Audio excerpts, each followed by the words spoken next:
Huh. I wonder if...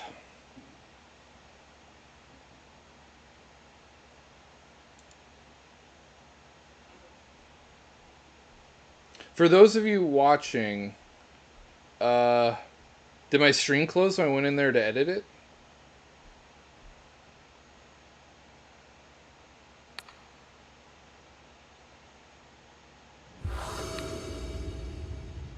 Hmm.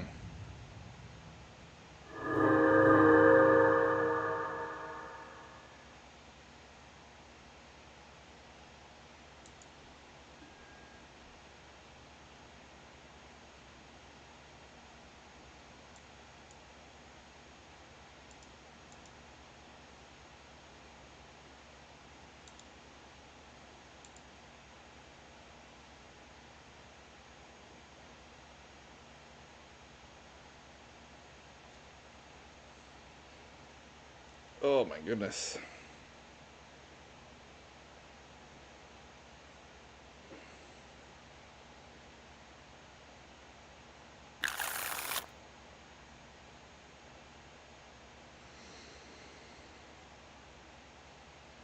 I guess it's as good as it's gonna get.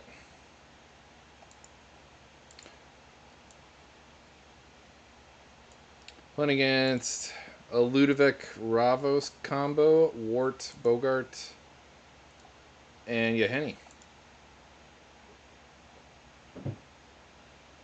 I don't know if my stream was working properly because I went in there to update the deck list in the description, and I don't know because I've been streaming now for an hour and a half, and I don't know if it was actually going or not because I went to recheck after I edited the description, and it turned my stream off. So I'm hoping that I didn't lose the stream, or I hope that I started it.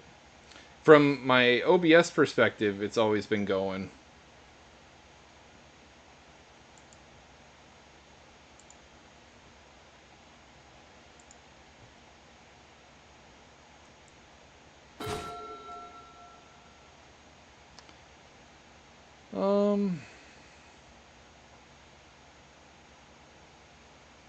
I'm gonna lead off with the Woodland Cemetery.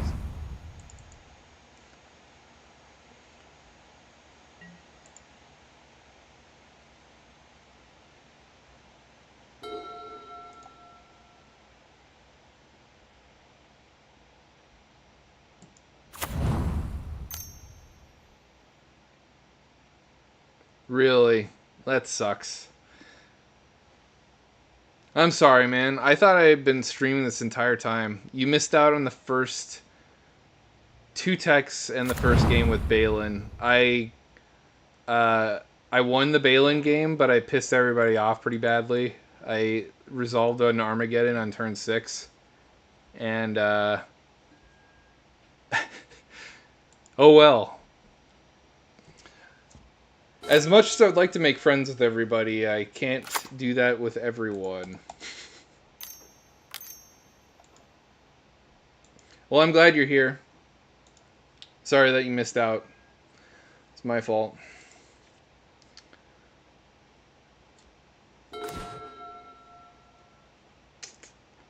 Um, no one's got any fast mana, so I don't have to ditch this breaker.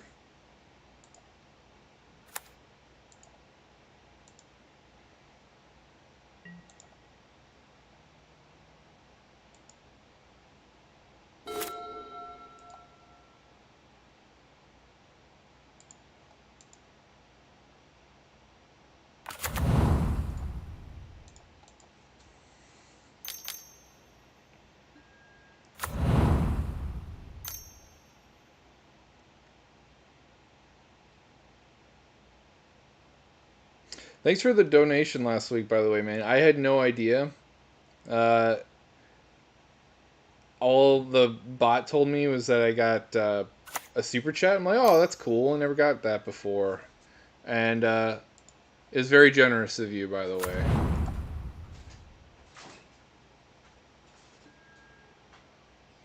My day's been good. It was my daughter's birthday today.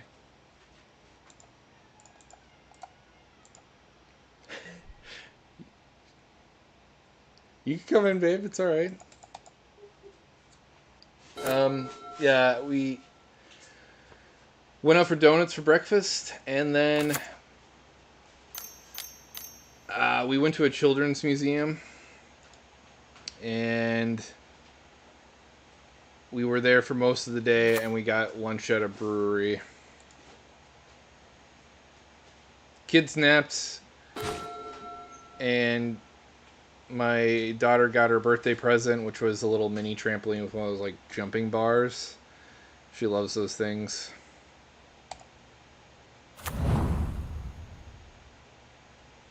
Oh man, Skull Clamps are blowing up, and so is Dark Tutelage. I don't like people drawing cards more than me.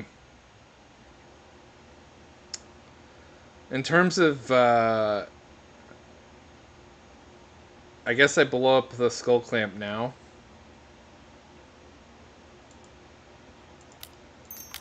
It just sees more cards. Deal with the tutelage later.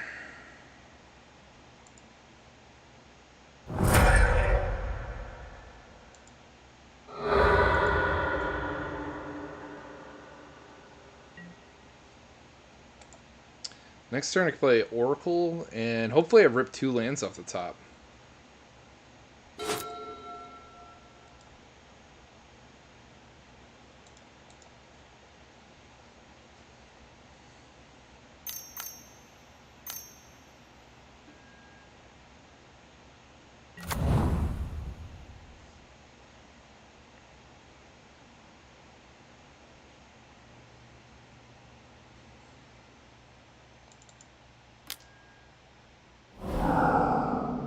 Coming out little old me. Can't cast the Exile thing unless it was a 0 drop.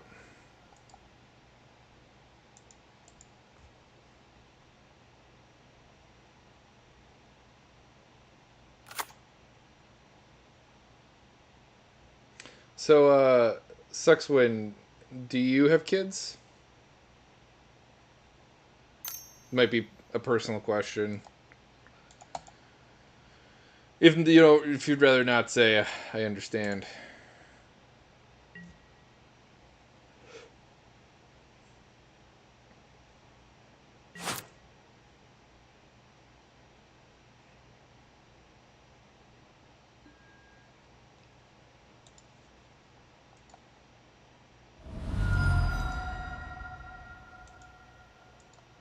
Necromancy. Pretty relevant when they free sack outlet in the command zone.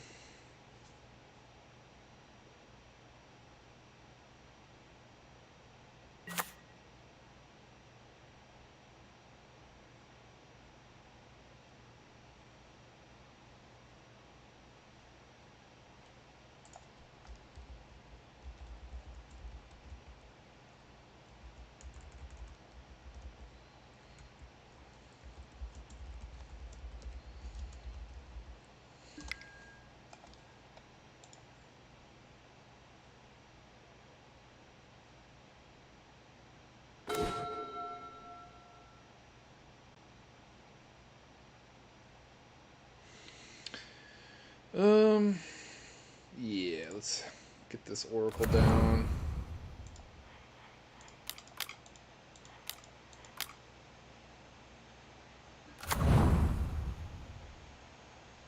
Keep drawing this person's ire. I got a Baleful Mastery, so I could exile this Yaheni.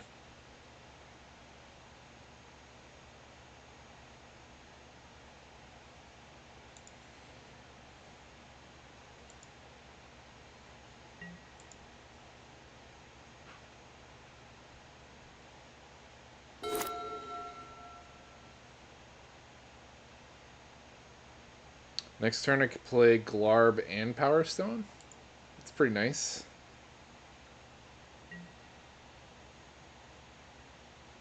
Sure.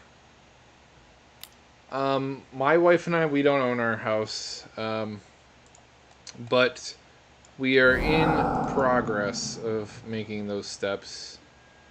Is this coming my way? Benthic Biomancer. Oh. Interesting. Nice in the middle player. Um, Me and my wife, we've been a nurse. We've been both nurses now for a year because we both graduated last year and got our licenses. So we've been saving up a bunch, and we're gonna be moving back to my home state of Minnesota. We'll be renting for one more year, and then the plan is to buy a house then and use USAA to get a nice, I guess, loan for a home. Get a good. I think by then, I hope interest rates come back down because they're pretty wild. Like they're record high right now, but it's projected to come down within the year. But they've been saying it's been projected to come down uh, for years now. So we'll see about that and how that works. I have a buddy, he lives in California, and he just spent like a $500,000 on a house, and he's pretty frugal with his money and pretty wise with it at the same time.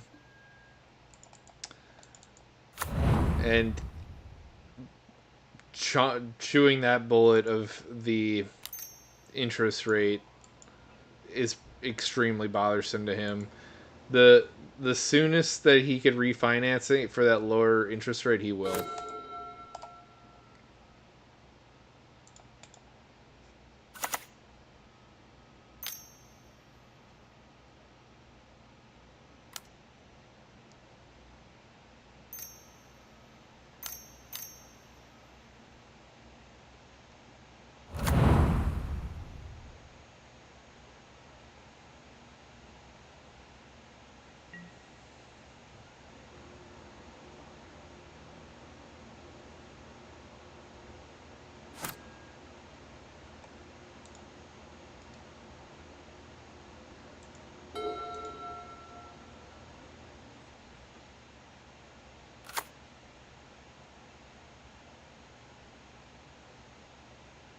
The left player is having some mana issues. They got all the rocks in the world, though. I have to imagine this is more than enough to cast and play most of his deck, though. It just sucks that like he had to stumble his way there. Aw, flesh bag. That's a bummer.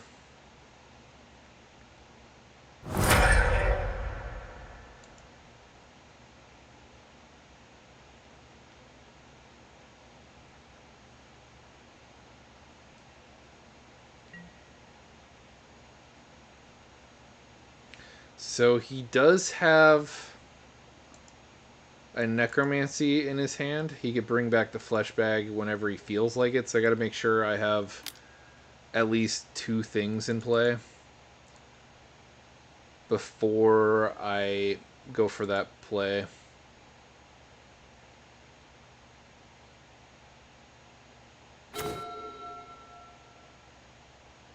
Which kind of sucks. I'm not gonna lie.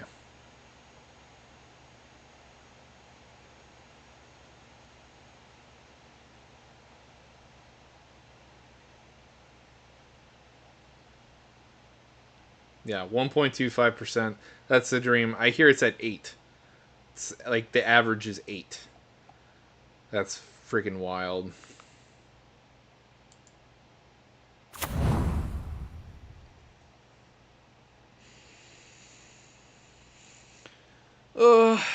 I think I get hardcast Mold Drifter. I'm just delaying this Worn Power Stone a pretty long time. But if he wants to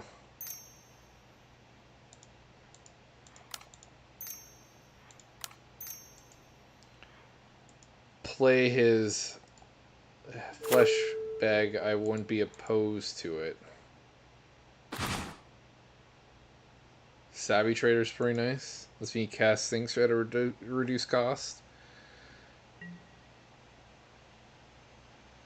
Ooh, I could get my Oracle back or my foundation breaker to deal with the dark tutelage, or this over there. They'll have to go at some point.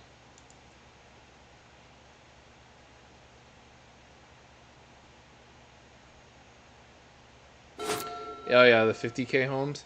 My dad, uh, he his home, he paid like 200K for it, and it's, how many bedrooms is it? I think it's 5 bedrooms, 4 bathrooms, the biggest backyard known to man that's fenced in, and I'm pretty damn jealous. I'd be happy paying 200 grand for a house like my dad's in this day and age.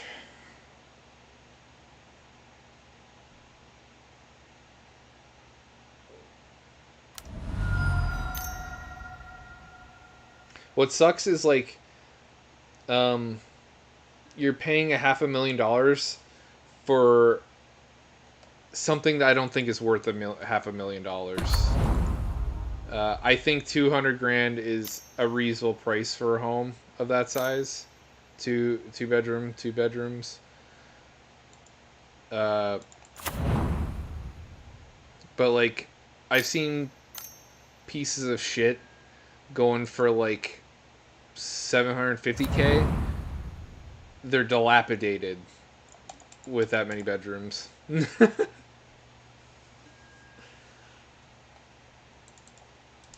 I'm willing to spend big bucks for a home. However, I am not willing to be house poor either. I didn't know this as a kid, and I didn't learn this until I was much older. Like, I think it was 2 years ago, I learned that my mom and my stepfather, they were house poor, and like my mom was uh, getting food stamps and like getting Christmas and birthday gifts through the Salvation Army, and I had no idea.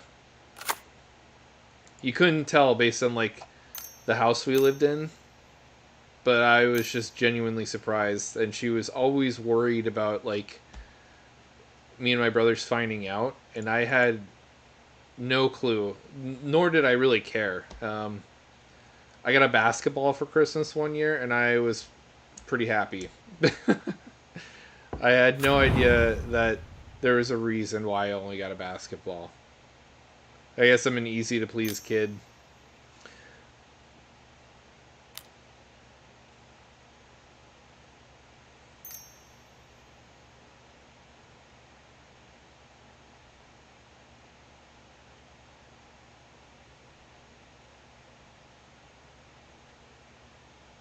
Ooh, gem palming the Selfless Spirit.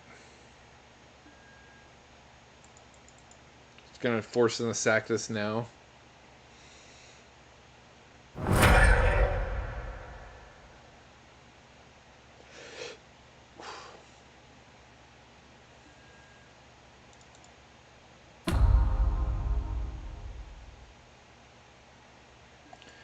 Although this slaughter specialist is really nice. He hooked us all up with tokens to get around the Fleshbag Marauder.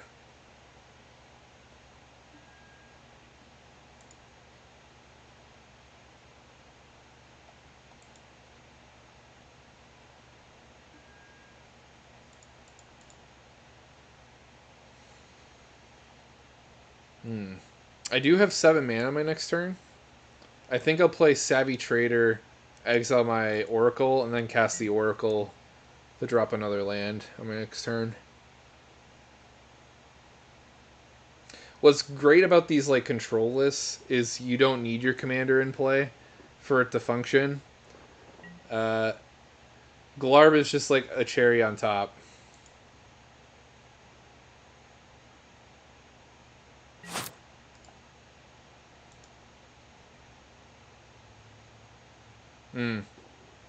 My rental, it's a 5 bedroom house, um, and it's in a suburb of the cities of Seattle. So I'm gonna My rent is like 2,800 a month.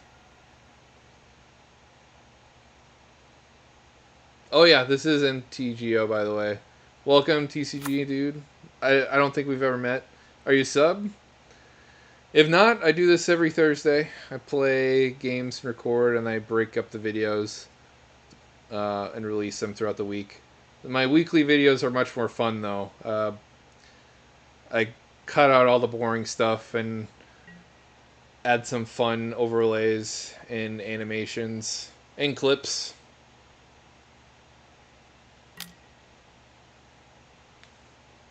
This is the closest way to playing Commander online, and it's incredibly cheap on Moto. I built 3 decks tonight for $20. And each deck is worth about $100 in paper. And I like to challenge myself on here. Oh, okay. Welcome. Yeah, I didn't start streaming until a month ago, but welcome.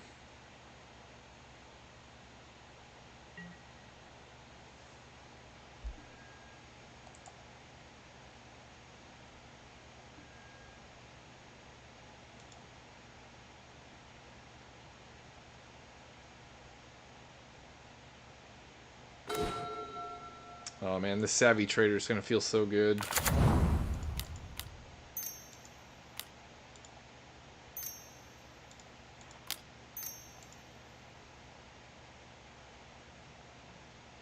And it complements Glarb incredibly well, too. Casting things from the top of my library for a mana less. And in this scenario, I'm going to exile my Oracle and cast it for 3, because it's from a zone other than my hand.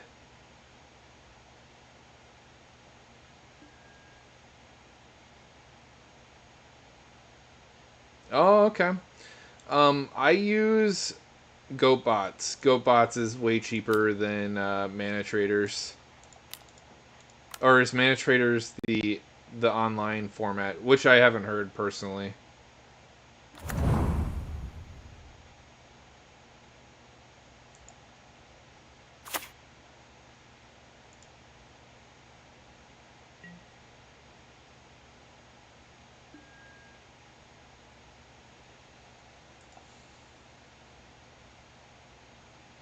Oh god, this thing could tag me back in block, so we're not gonna piss off the mono black player right now.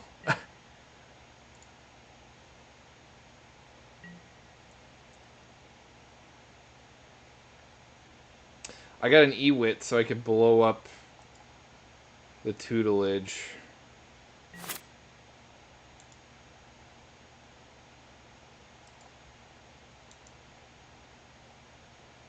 Oh, card rental. I didn't know it got worse. I'd rather just own my cards because I only have to make the investment once. And back in the day, I heard that mana traders or rental things like that were extremely good. You paid like $5 and you had access to everything, but I don't know what it's like nowadays. If you're saying it's worse, I'm kind of curious how so, because I'm not familiar.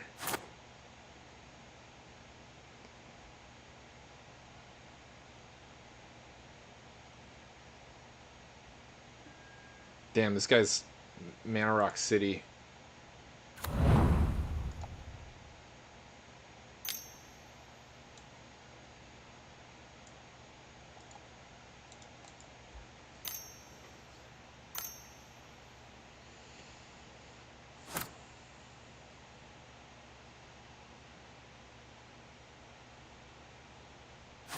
I think I'm gonna play Glarb and start getting as much value off the top of my library as I can.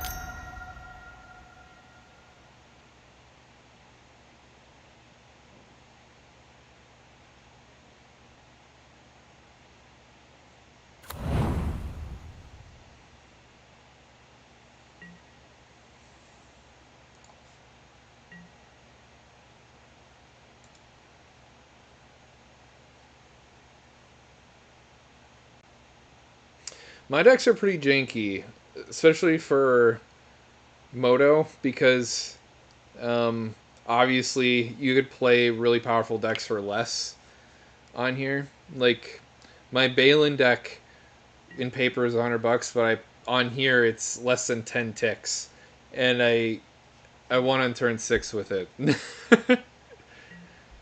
Stuff like that happens all the time.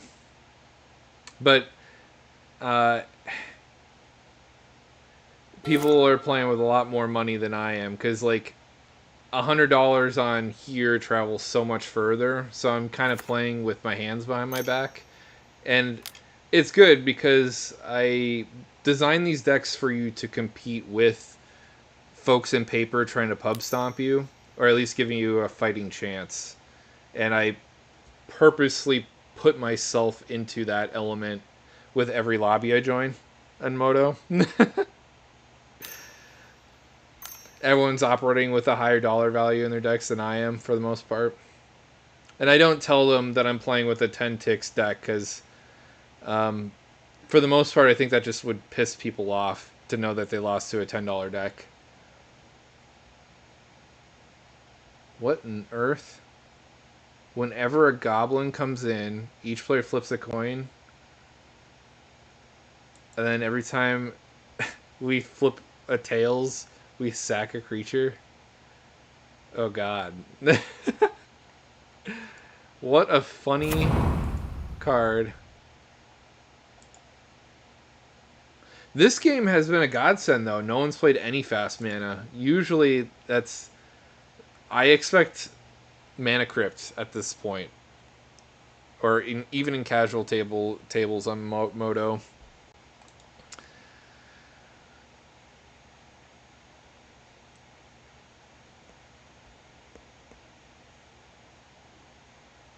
This Yaheni and this Slaughter Specialist is going to get really big really fast.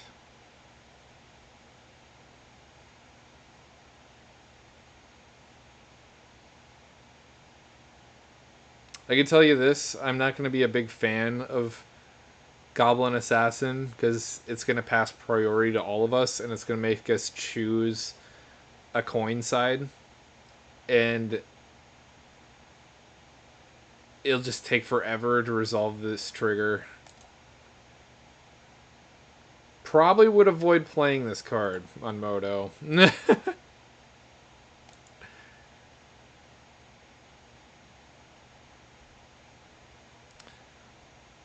Like right now, the priority is on the left player to flip. Yeah.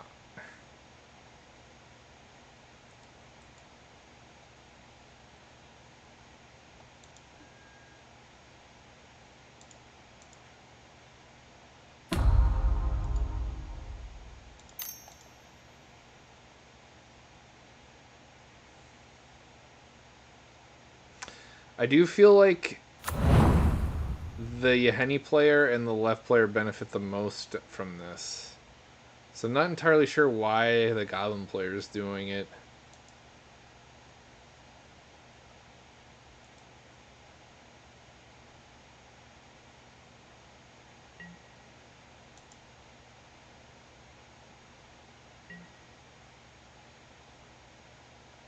Yeah, I played the Baylen deck and I did the tech for it when I thought I was streaming, but apparently I wasn't. I finished up both within an hour. And I did the tech for this. At least I was recording. So like right here, at least when I parse out the videos, you'll get to see it that way. It's just unfortunate that you missed out on that via stream.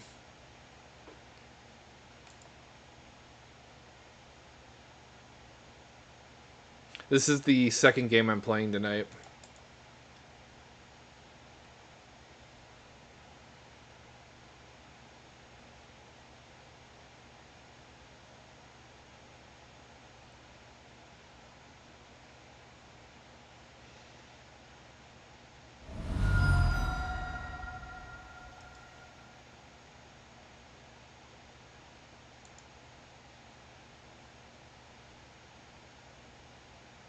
What did he reveal?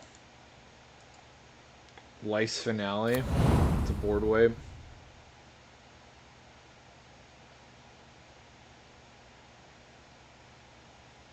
Well, that sucks. I like my board. I imagine he plays it here. Board's pretty cluttered up. And he wouldn't lose entirely too much.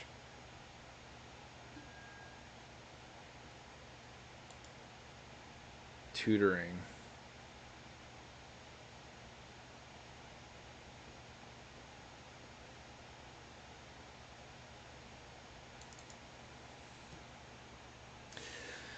I have a buddy. He is a content creator for Call of Duty, and he's actually really good.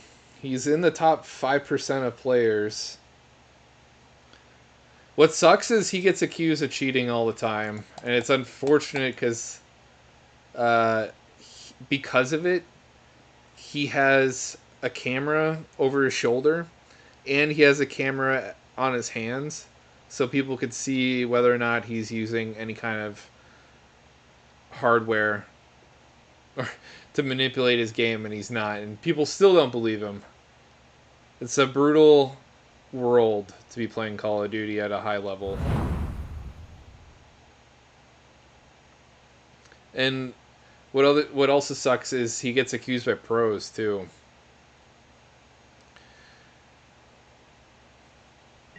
And that's just who he has to play against. That's the matchmaking. What do you call it? ELO or MMR. That's who he gets paired up against. Are pros. His channel is called Prideful One. He has like a lion's mane.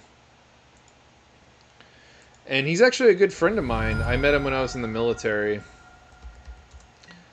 I actually met him. He was an x ray tech when I was a medic at the same hospital.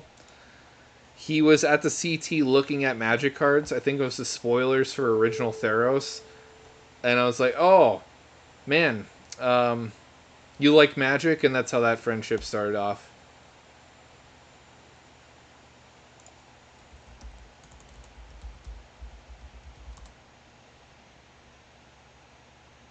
Yeah.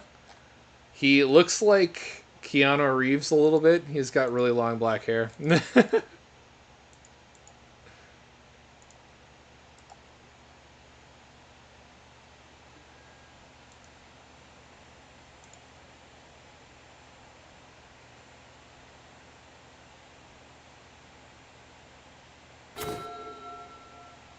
Well, I don't want to commit too much to the board now that I know that he has final parting on deck.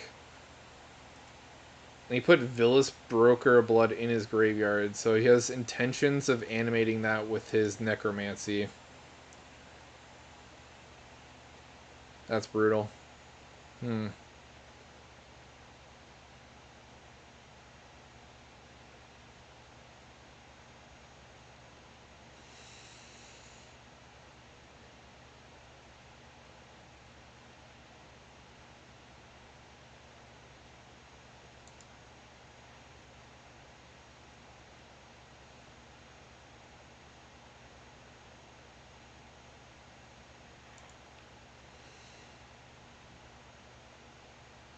Guess I could blow up this enchantment.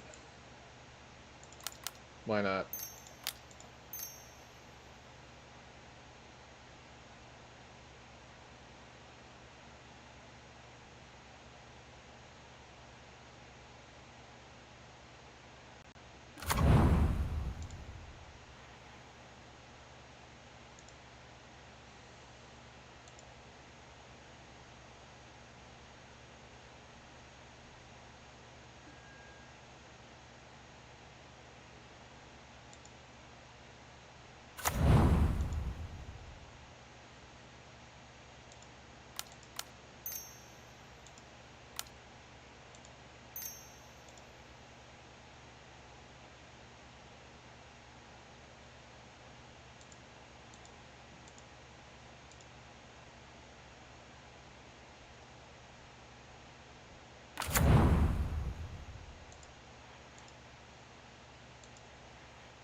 Get rid of this Blood Chief Ascension before he get his board wipe off and cause us to lose an incredible amount of life.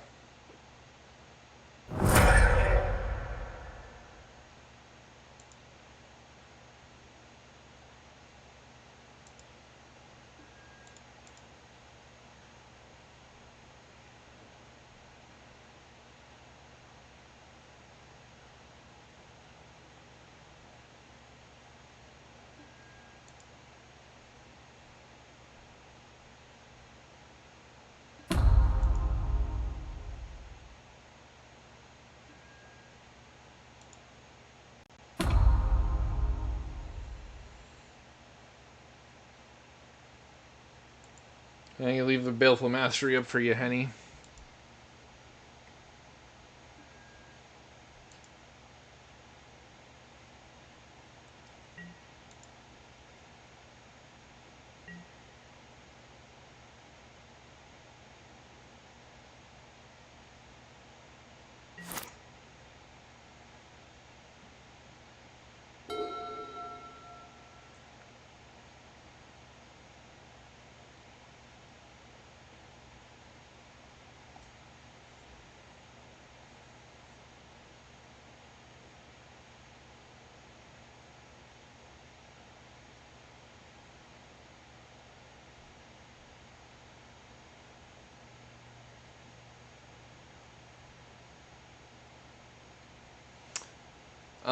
I wish I played more in paper, but because of my work schedule and when I watch the kids during the week while my wife works, I hardly play paper at all, but I still collect and buy paper. It's mostly just Commander now. I used to play a lot of Modern. Um, when I was in the military and had a lot more time on my hands, I was a bit of a spike player. I used to go up and down the coast of California, playing in as many PTQs as I could. Oh, really? I thought it's been. I know they extended it 3 years. It's kind of wild that things are rotating.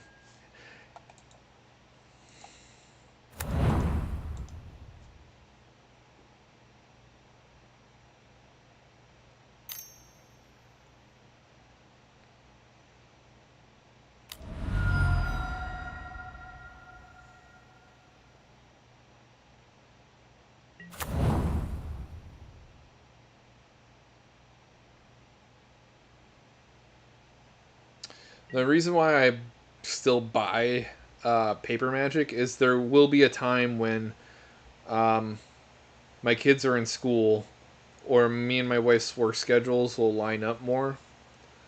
Um, I don't want to be 5 to 6 years behind in Paper Magic, which is why I still buy and collect paper.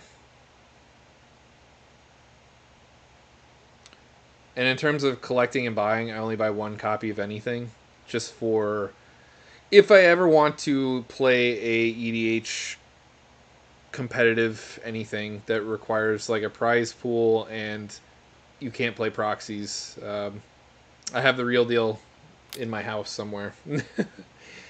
And my organization's pretty sweet. I have two BCW card houses. Um, I don't know how many cards hold in them, but imagine those really long boxes. A BCW house holds 12 of them, and they're all full. And I don't want to put a dollar value to my collection because it will. I don't know. I don't want that kind of attention. I insure my collection though, uh, in case there's a fire. That's how important that is to me.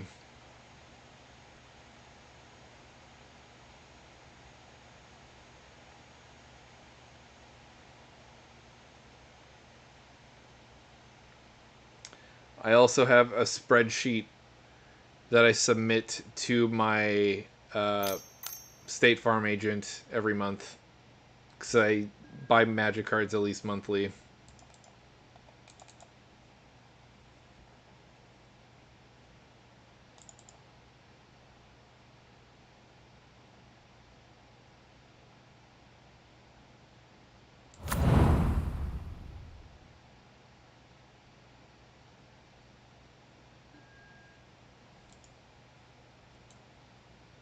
So far, I've been flipping heads, I guess, because I haven't had to sack something yet.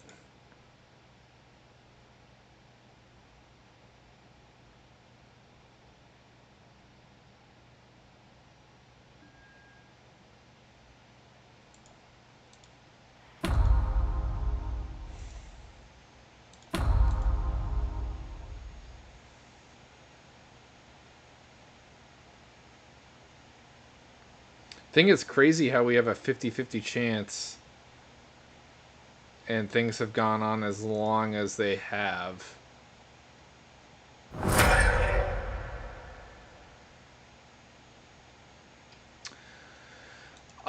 Right now I have it at like a certain dollar limit. Lately, Magic hasn't been fluctuating that much.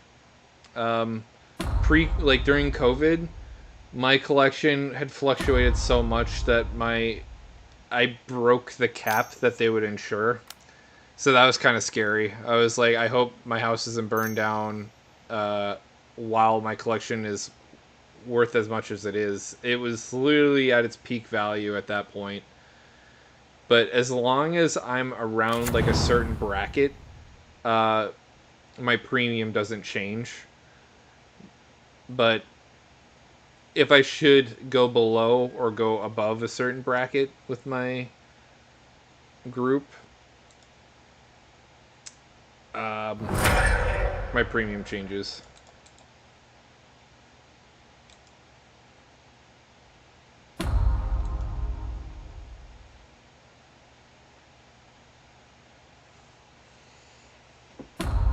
And right now I have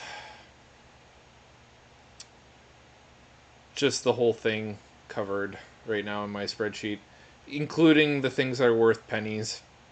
But I mean, I have 10,000 unique cards in my collection. Pennies add up, obviously. Death Rattle.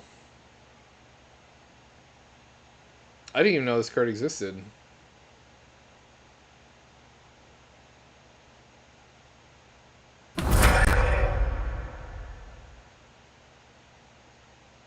What's he targeting with this? I kind of want to throw Death Rattle on this list because I'm playing Murderous Cut. It's just one mana more. Oh, that was his card. Killed the vampire. Yeah, that board wipe has to be coming out soon.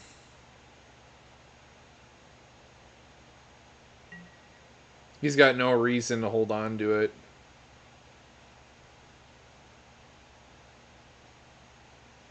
Which is good, because I don't have much to lose. I took a safe route. Got my ETB value off.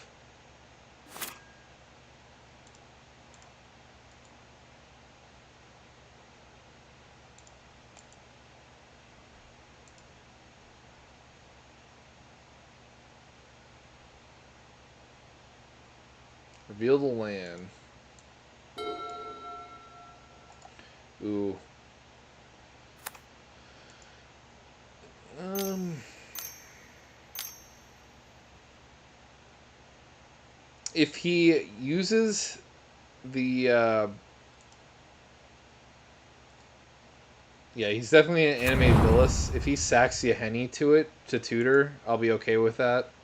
And I'll use my Baleful Mastery to get rid of Villas.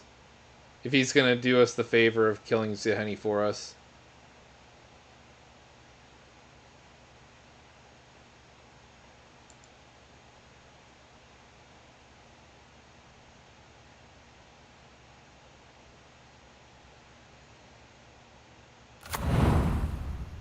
Oh, he chooses the Eternal Witness. I wasn't expecting that. I guess he could loop this over and over again. He's just gonna hardcast Villas. Interesting. That's a roundabout way of doing it. I would have used the Necromancy to get Villas. Not the other way around.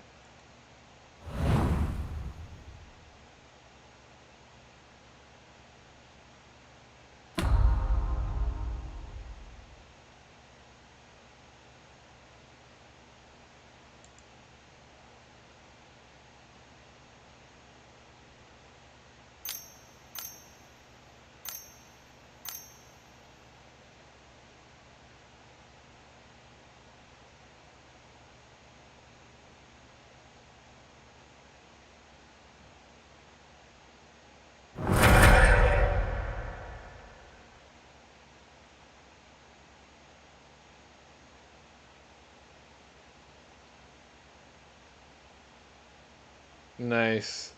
I'll have a nice tax write-off this year because um, I've actually hit over 900 subscribers at the end of July.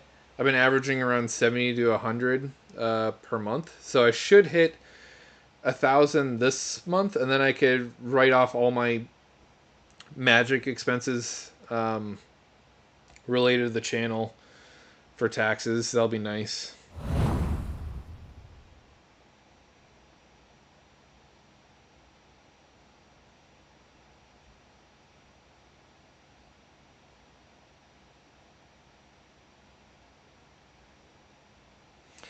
I wonder where this Yeheni is going to be going at. If he comes my way, I'll blow it up with my Baleful Mastery. If it goes towards everyone else, I'll let it slide.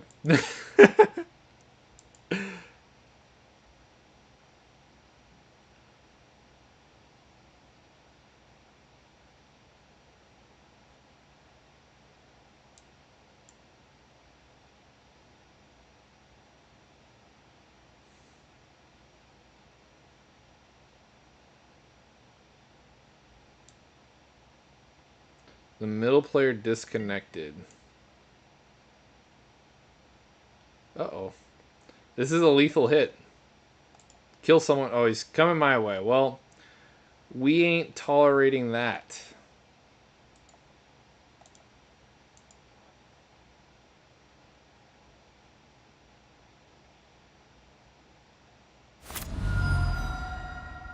Wait, I didn't get priority? I had the mana. What? What happened? I had my yields turned off too.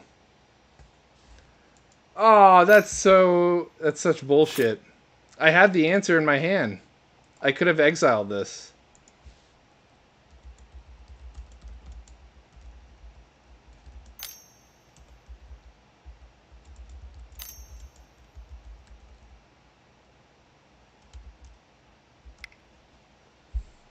Damn it.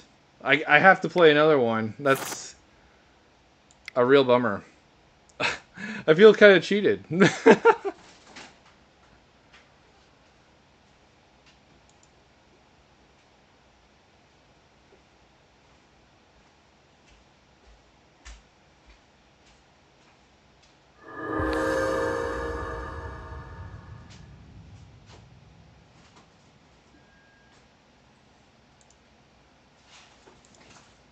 Oh, I'm so upset. That was a good game for me too. I saw a lot of cards, and I had a plan, even being empty-handed.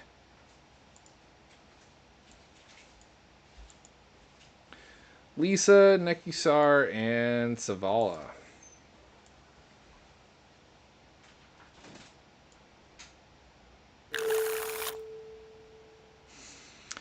Oh, I like that last game so much. I don't know what happened. I never got priority to answer the Yeheni, and then it connected and killed me.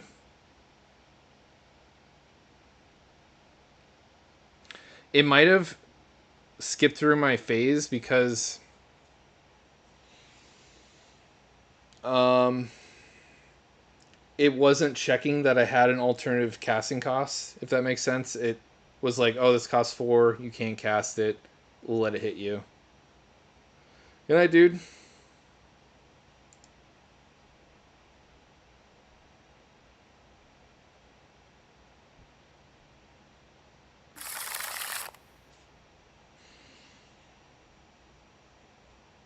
Hmm.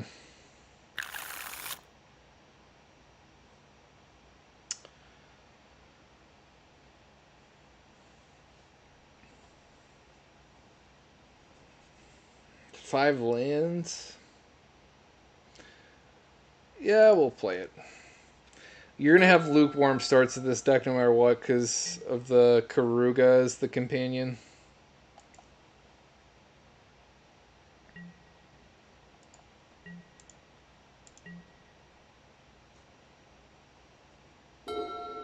Uh-oh. The player on the left skipped through his turn on accident. I think. Yeah, he's got a card in his graveyard. Unless he did that on purpose. And the player on the right just surrendered? Alright.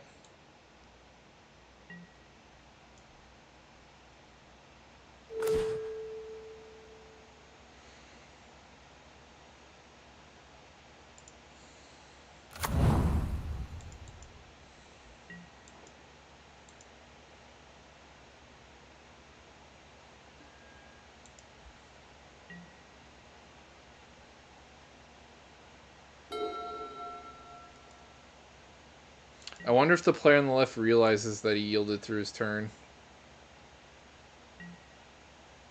He has to have known. What?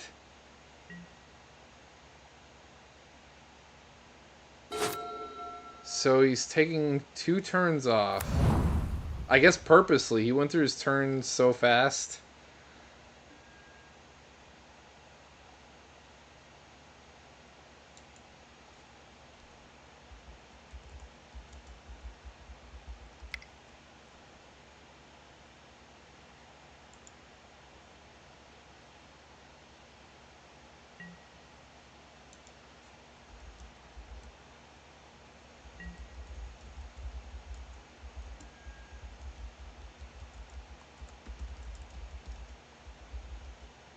Oh, he kept a 0 land hand. So he did do that on purpose. This might be a one-on-one game. In which case, my deck's pretty strong because it's a control list.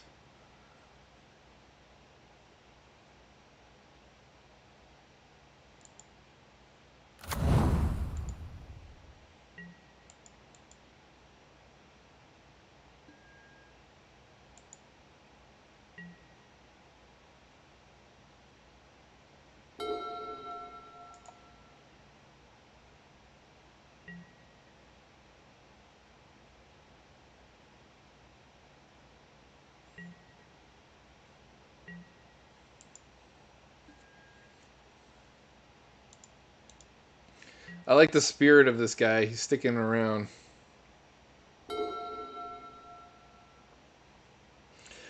Lying in the bed that he made. He must have like a wicked hand. And he only needs 1 mana to make it work. I imagine it's like a Soul Ring plus another rock kind of hand.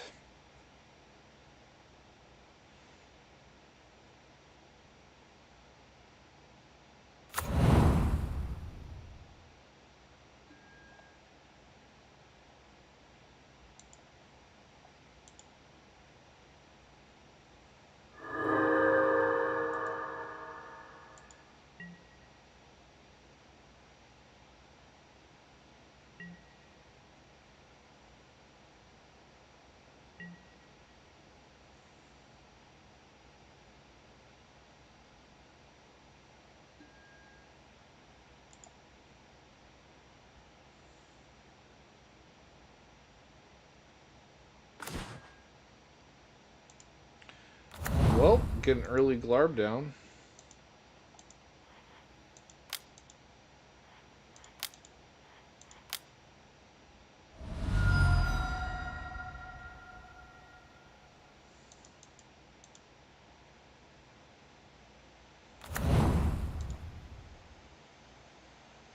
I'm gonna definitely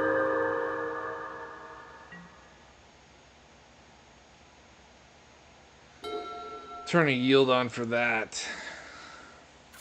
Hey, you got a land. I bet it's a Soul Ring. Yeah, there you go. Into another rock. I predicted it.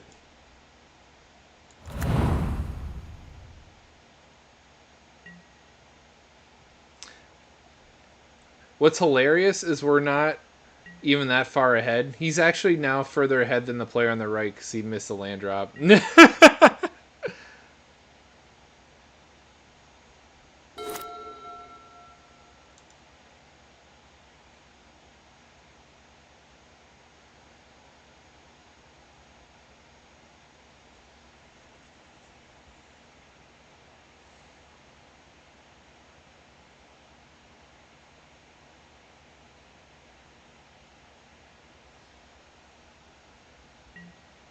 He's actually ahead of me.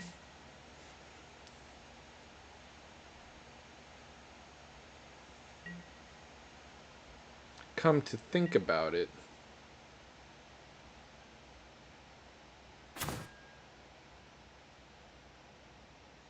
Ooh. Cast my viewpoint synchronization for a big mana. Yeah, we'll go to combat.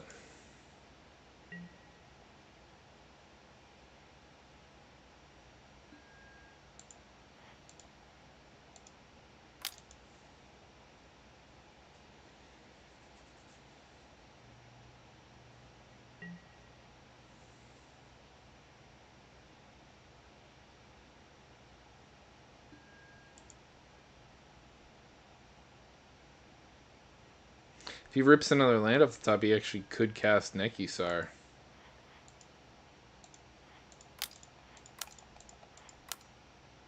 Hey, I found a land off the top too. Oh, I shuffle it though. Hopefully I find another one. Guess we'll get one of each. Forest, island, swamp.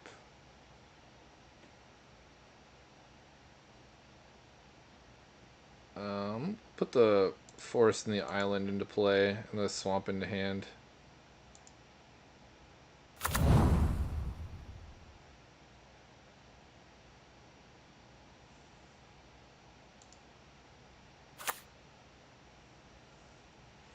Got Hex off the top. 1, 2, 3, 4, 5, 6, 7, 8. I'll discard an island on my end step.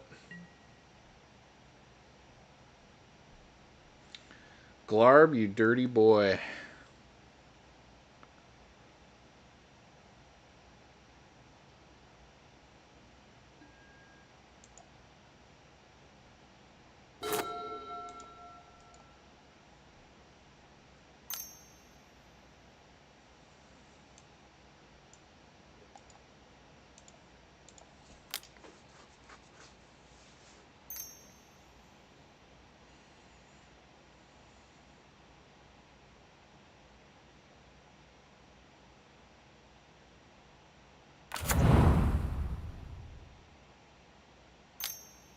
This guy on the left reminds me of a buddy I have.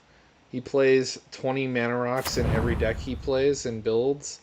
And this, like, board that he has over here reminds me of him a lot. Oh, he's going to gamble for a land, I bet. Or a wheel. A wheel wouldn't be bad. Kind of fix all of his problems. If he gets... I have a full grip of cards, so if he gets the blue one where we draw up to the person who discards the most, he'll be helping not only himself but the player on the right too.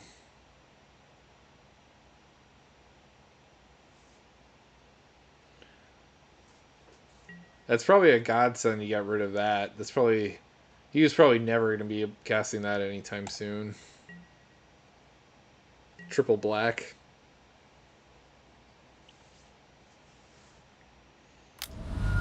I hope his gamble paid off.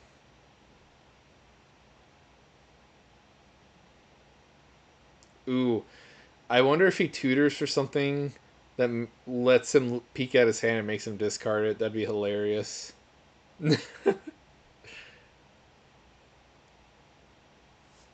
Tutor to tutor an answer to his tutor.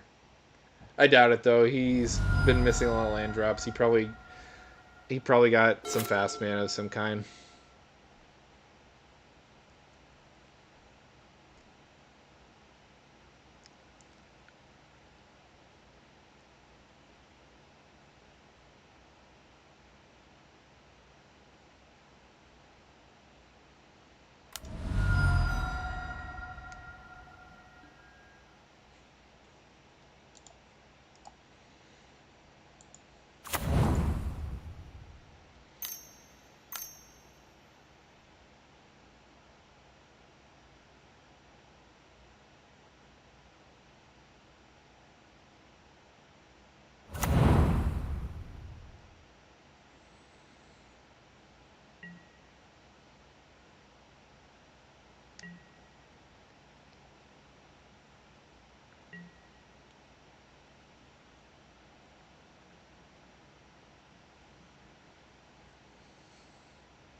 Ooh, Murphy and Linge is fun.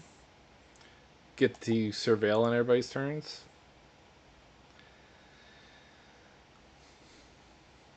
I have to dump my hand though, because I think I'm about to lose it.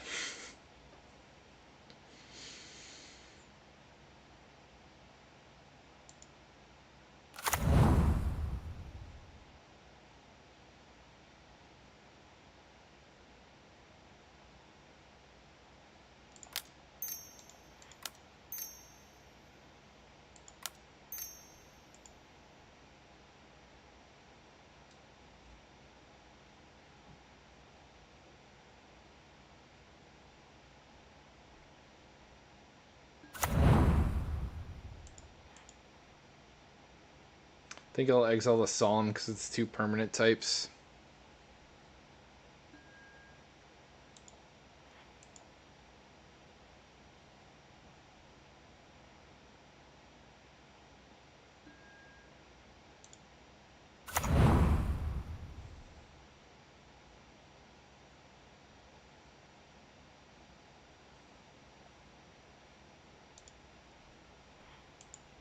Don't have enough to foretell that, so we're just gonna cast this boy over here.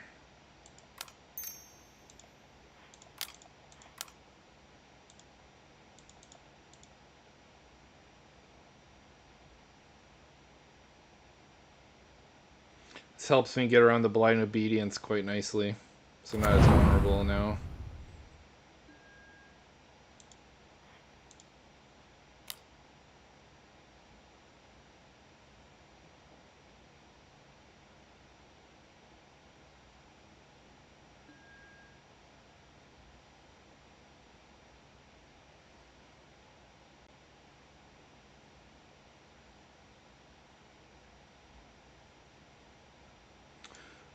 Oh, put this in my graveyard.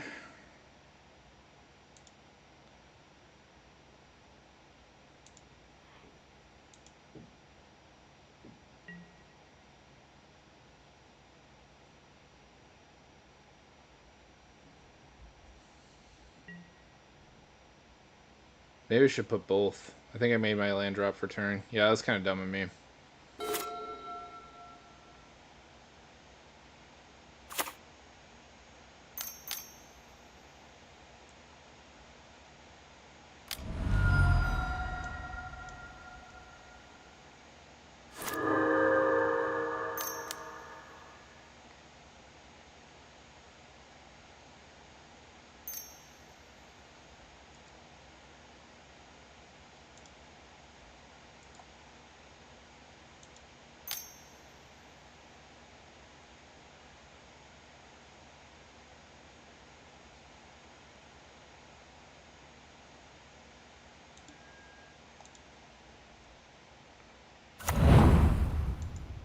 I was expecting the wheel. Huh. Because he doesn't have it yet. He's going to play it next turn.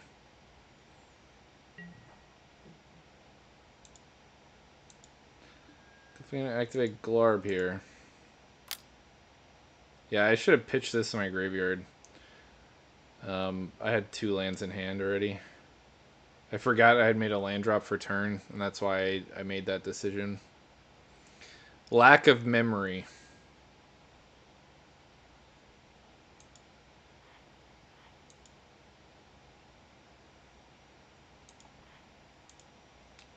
Balos is good.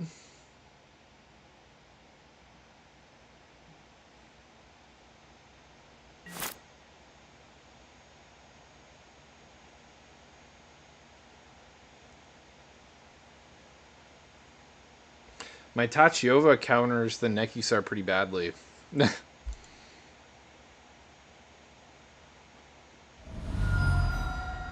I'll...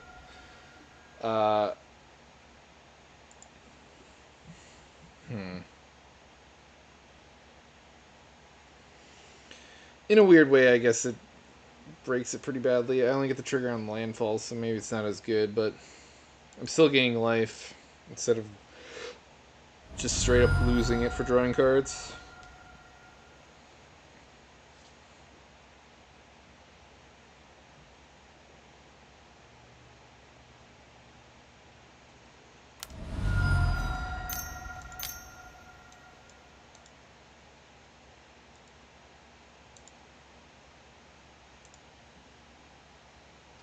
think I'll exile the gamble so I could make this hex cost less.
Lots of things to trigger on draw step now.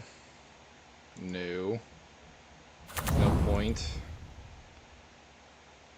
Well, the man on the right has solved his mana issues for sure.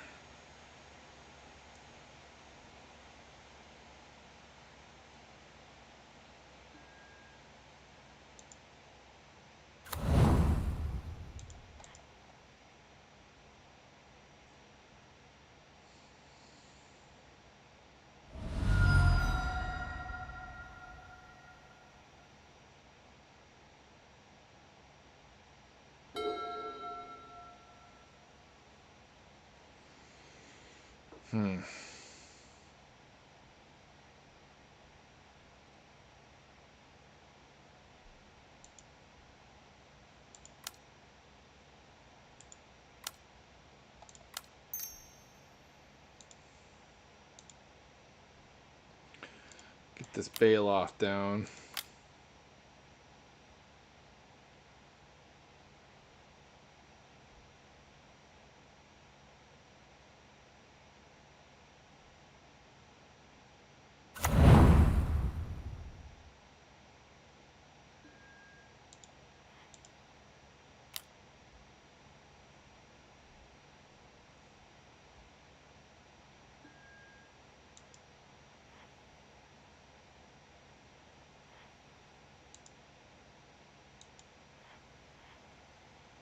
I like my board of creatures, so I imagine I don't want to play Deadly Cover-Up.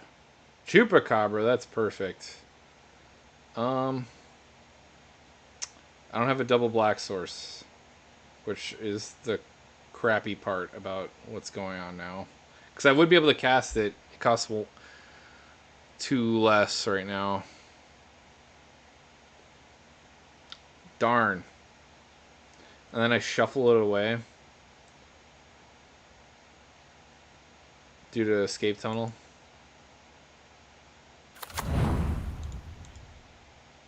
Guess I'll have to do. I'll beat on the left player.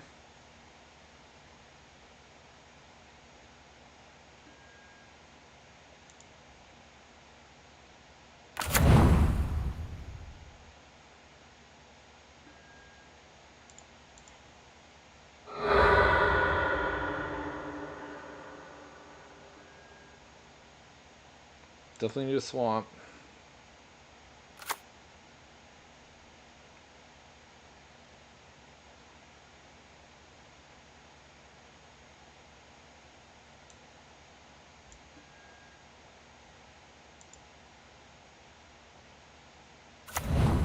Who wouldn't want to make a 5/5 Baylen? These rhetorical questions.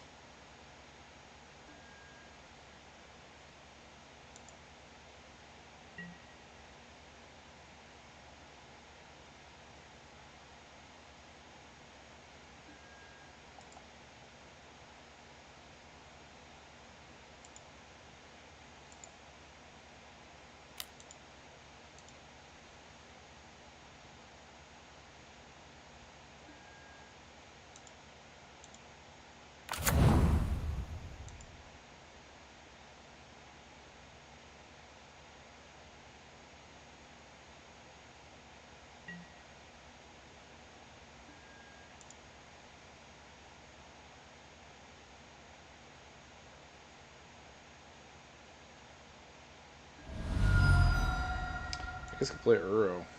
Why not?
That's it.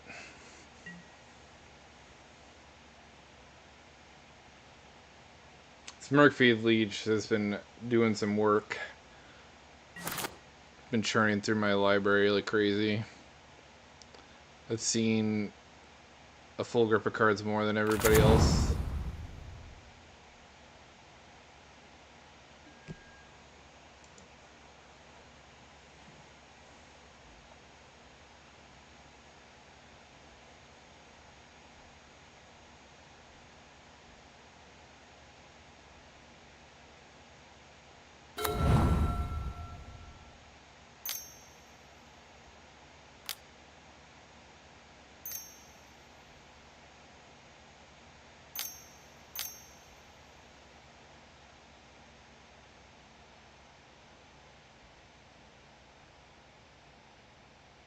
Playing the Kami down first before he wheels.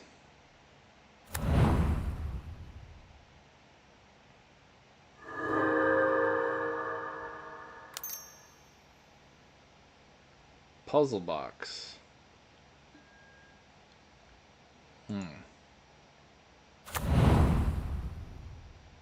Playing around that feels kind of weird. But it comes in tapped. I had to check because Teferi's box is so old that I didn't know if it was one of those artifacts that cares about it being untapped, like Winter Orb and the Static Orb kind of effects.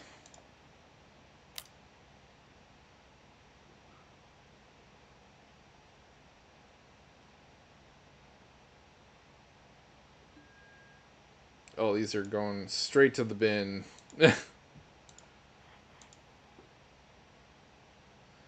Ooh, culling ritual? That's perfect. I will unfortunately lose my Balos, but I scoop up all the treasure tokens, all of 3 permanents here, and then all of his rocks plus Kami. That will probably put this Nekusar down quite considerably.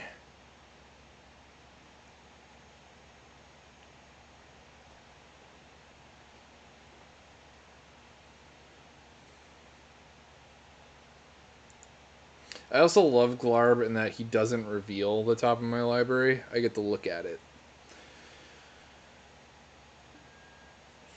It's like I extend my hand a card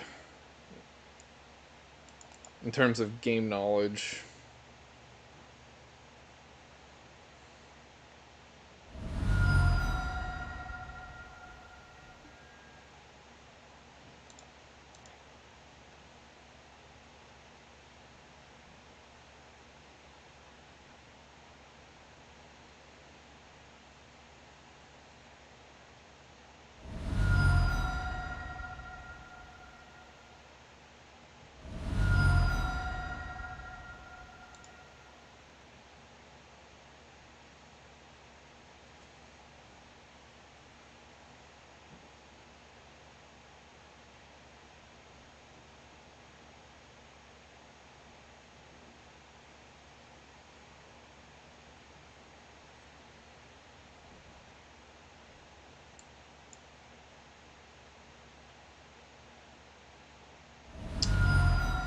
probably layered those triggers badly.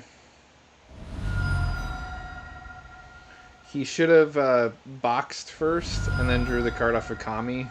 But he did Kami first. So the box got to deal an extra damage to him. Which is why he's at 9 cards instead of...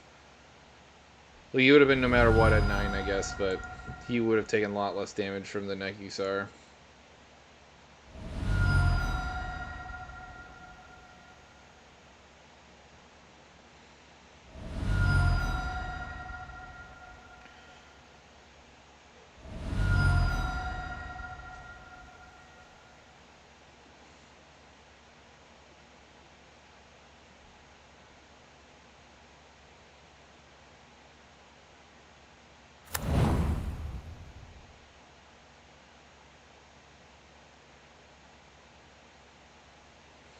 Or do you even get a choice? Oh, damn. I'm going to lose my culling ritual. Because this happens at draw step. These happen on upkeep. Oh, wait. This happens on draw. Oh, these all happen on draw step. Okay. So I still can layer these however I please. Woo! I was nervous. I thought those triggered on upkeep.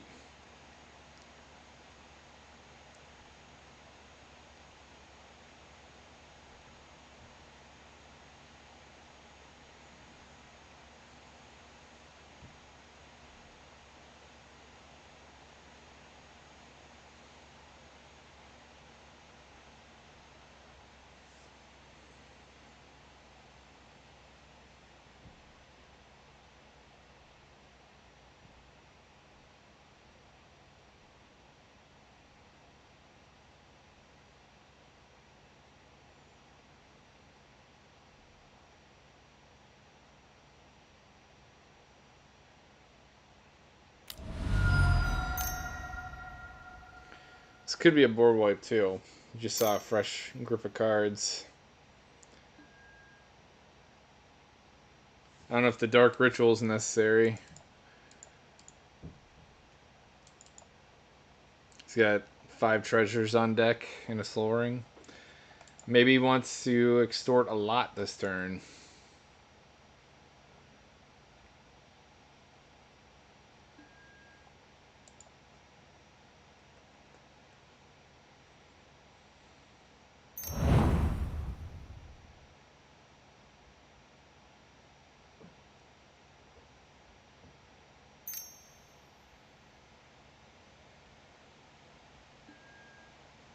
Yeah, it's a board wipe.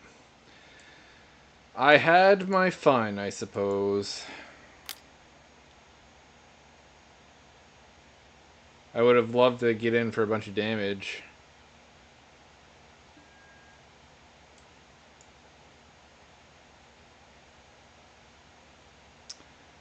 My Entish could probably go to my graveyard.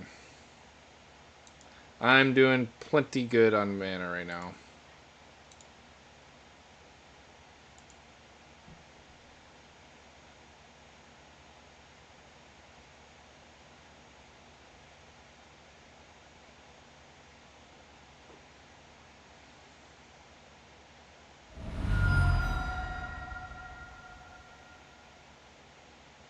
Hopefully I find one of my 3 recovery pieces.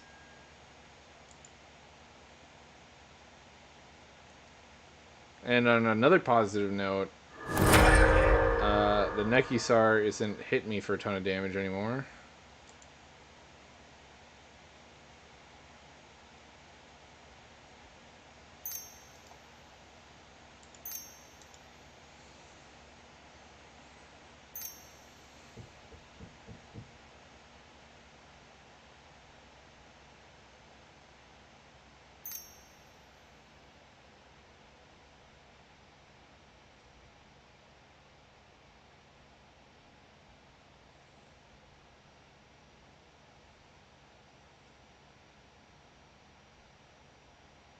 I am a huge fan of Lisa. Orzhov is my favorite guild color combination. And I play a lot of her on like a personal deck. that I don't play on a budget with.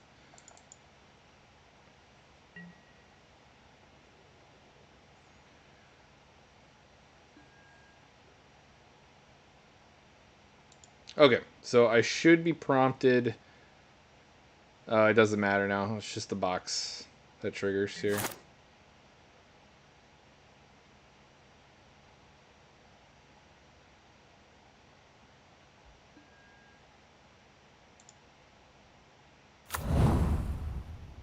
Oh, it happens after I draw the card? Damn.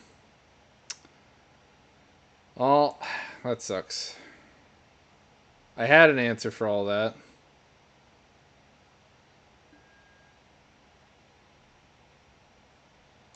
Definitely want that on top.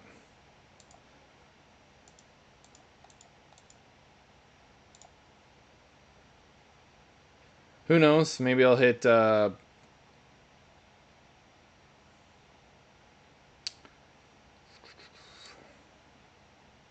was hoping I'd find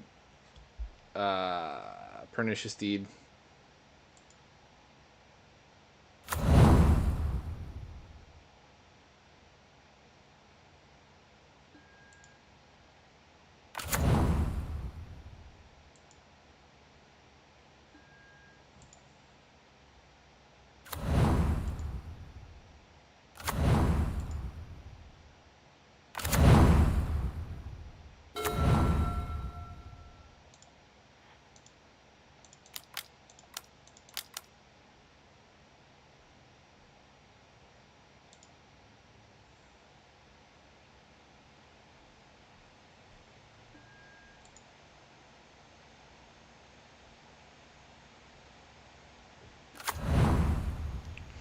Dig through time. It's pretty nice. It sucks because I have to play around this stupid box.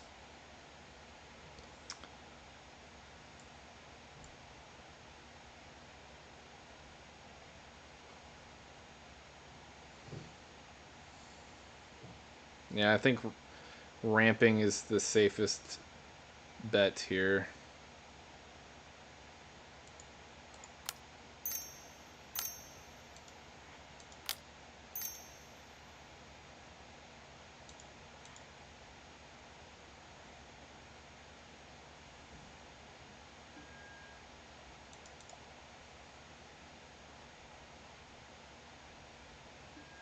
Reshuffle my library. Maybe I get lucky and find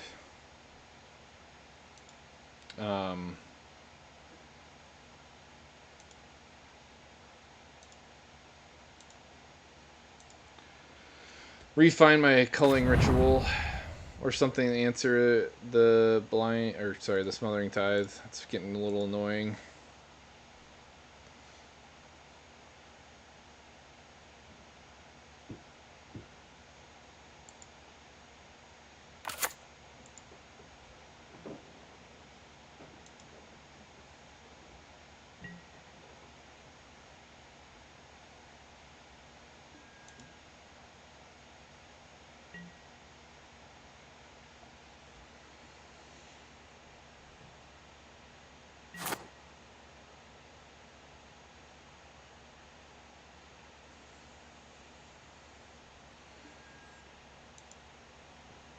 I didn't even know he had suspended this.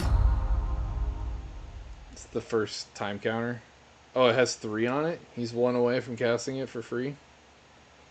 That's a good chunk of damage.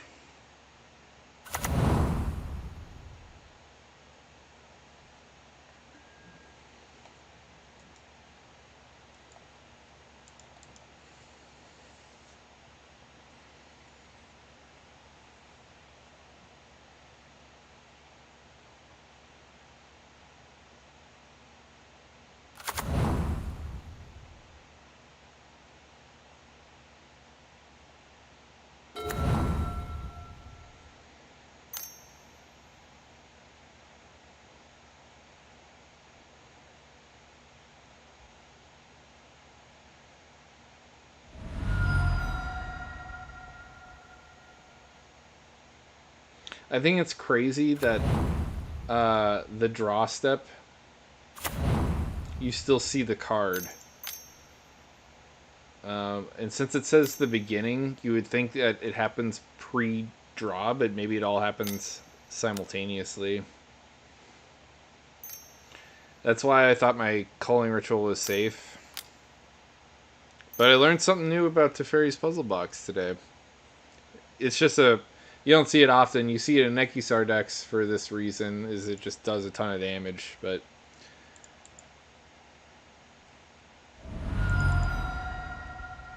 I imagine the Liesa player goes at the left player pretty hard here.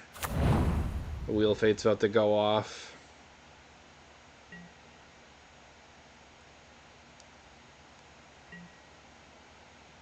And I imagine the Liesa player wants to dump their hand. Because they don't want to be taking 7-8 damage a turn.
Well, it's got a lot of boring creatures in their graveyard for my Breach, too.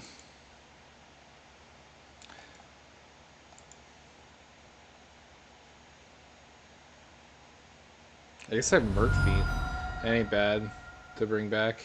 At the very least, I'm spending 7 mana to get Murkfiend plus something else, maybe.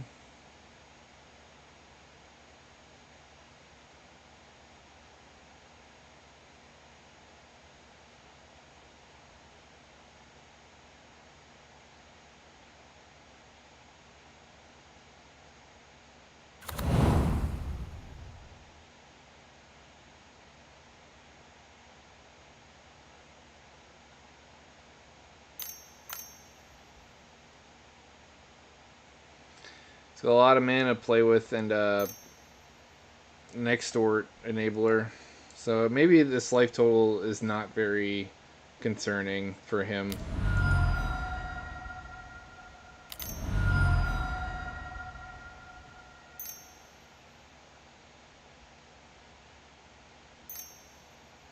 Whoa. It's a big spell, whatever it is.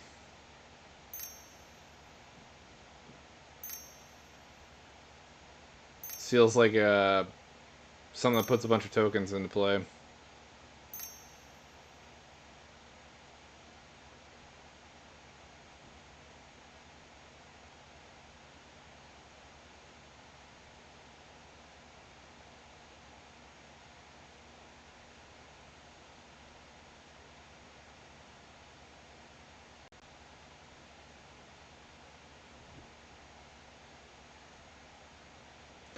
Debt to the Deathless.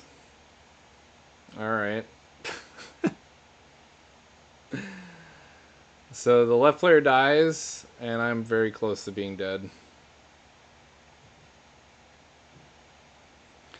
That is probably the worst case scenario.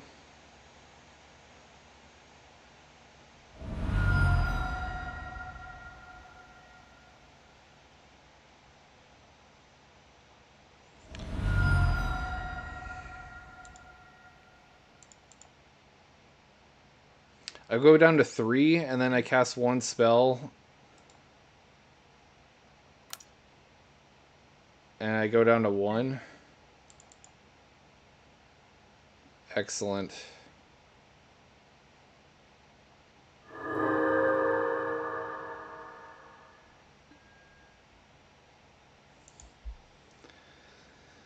That's why I don't like wheel decks. They you could inadvertently cause stuff like this to happen. Like if he didn't find his smothering tithe, there's a snowball chance in hell that was going to happen.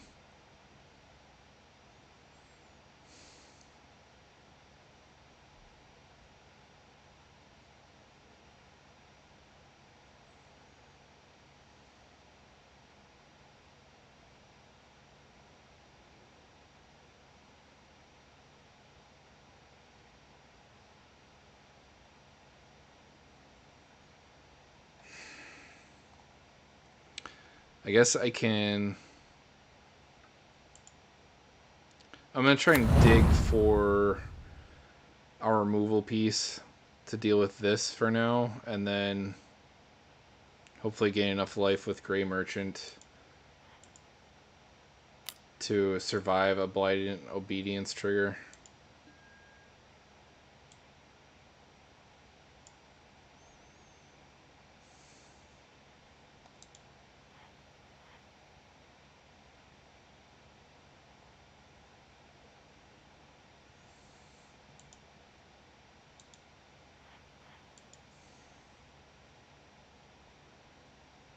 Where were you earlier? Culling Ritual.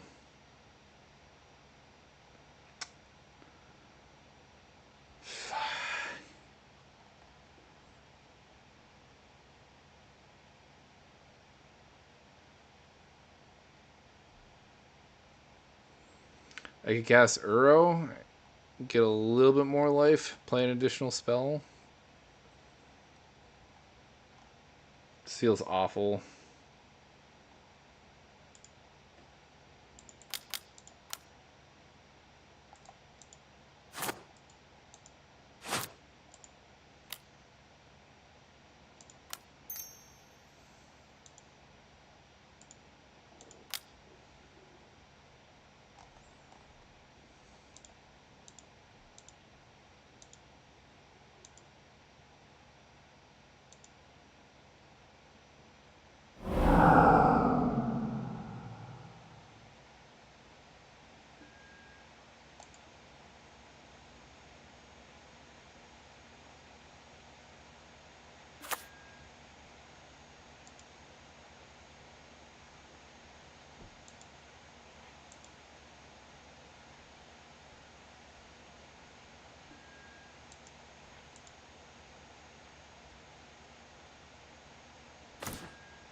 Windgrace's Judgment is so much weaker now.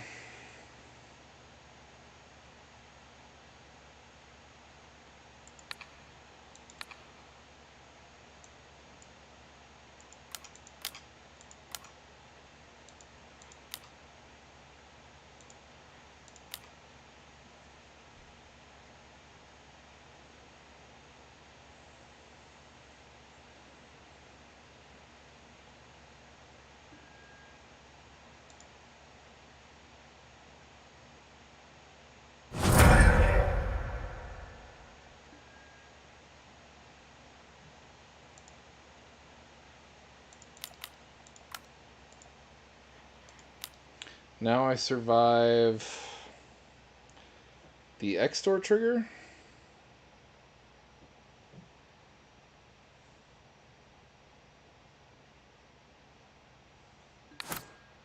Oh, you let me get it? That's awfully generous. I get 4 mana. We're going to do a green and make him sack the Smothering Tithe. Get this pure whim out of the way.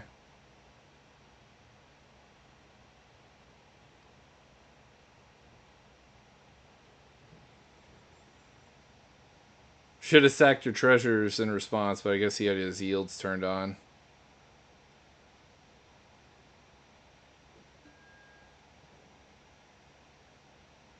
He is a foe. I am a friend. It's weird that I have to choose for myself.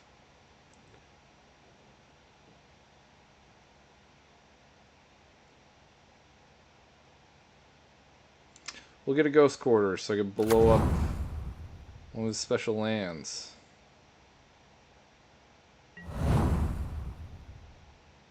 My Uro will gain me enough life where I could play another spell. I'm really stretching this out as far as I can go. It's coming right down to the wire. Hopefully he didn't draw like an Exsanguinate or something like that. Then all that baloney would have been a waste of time. But I'm playing in my outs. There's so many things that he could play that make me lose 2 life that I could just be pissing in the wind. And he has got a lot of cards in hand.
I'm going to set a stop on my upkeep so I can respond to this Force of Vigor.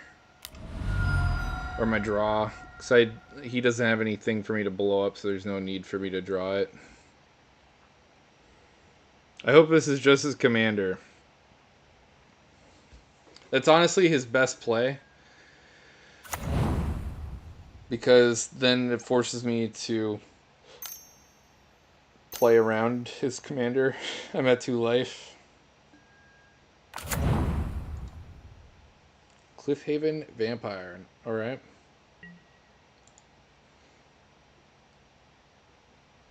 Still keeps me on the ball because it flies.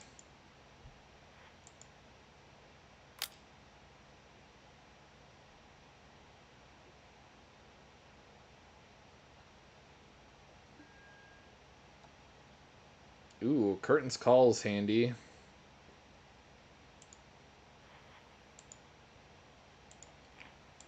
Could instant speed respond to his commander and the Cliffhaven if I wished?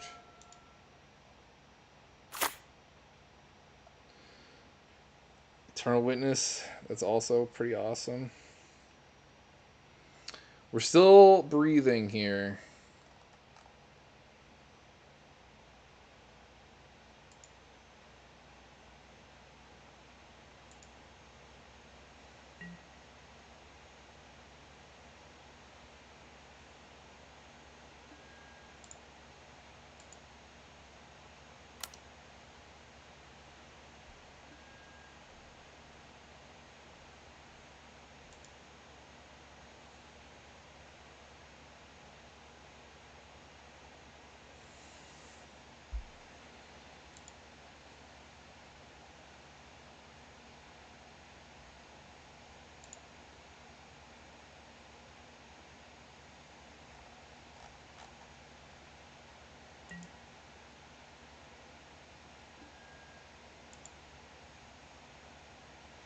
I need, since I only have one opponent, this costs me 5 mana. I need 5 mana left over.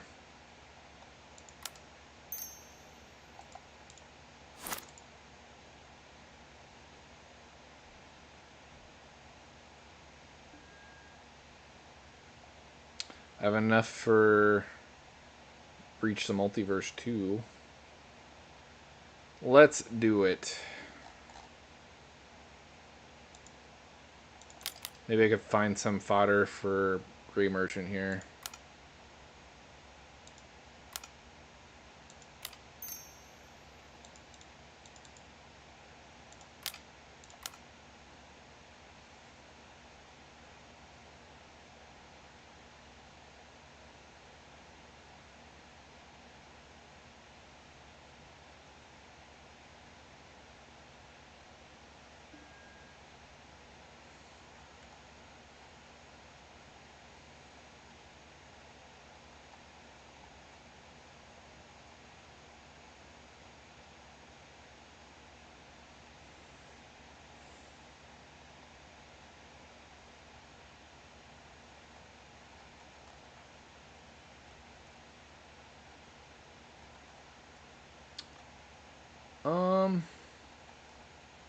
Definitely gonna take the Soul Warden.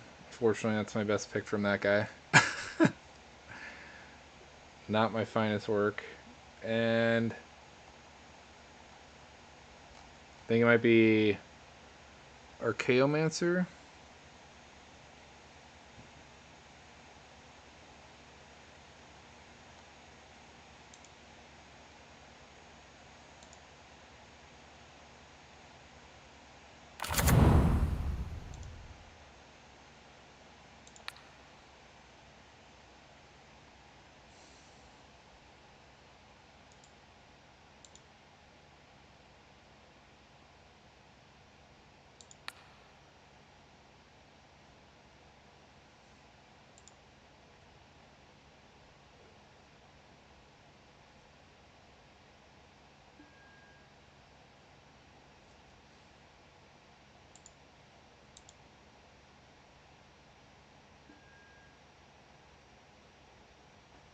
Nice. Feeling pretty safe right now.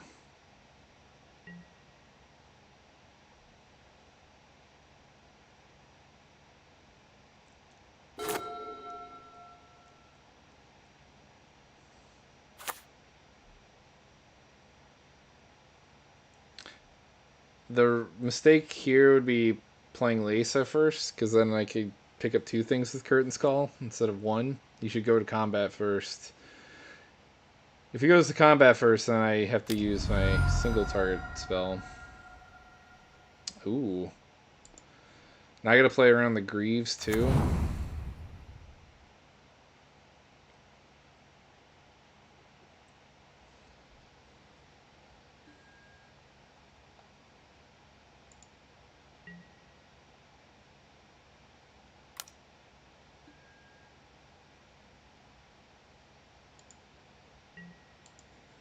He didn't have the win earlier, so I'll let it hit me.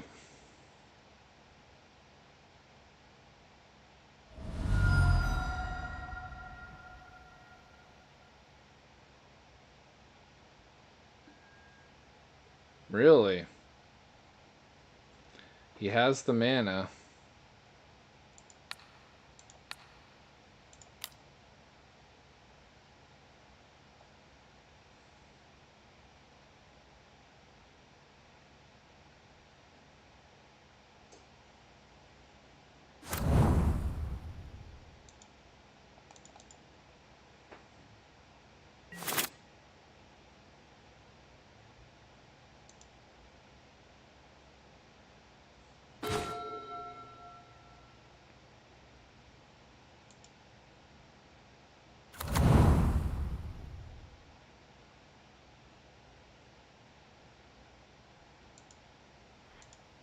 Hardcast the Sage of Beyond.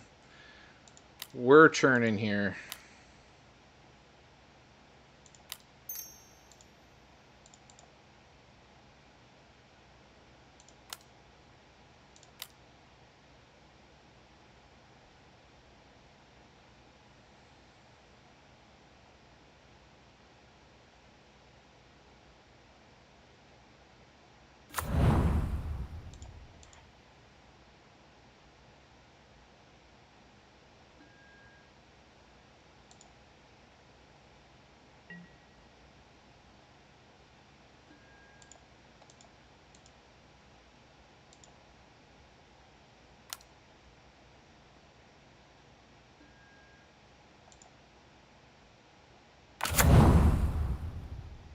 Ooh, awaken the erstwhile. Can make him empty-handed.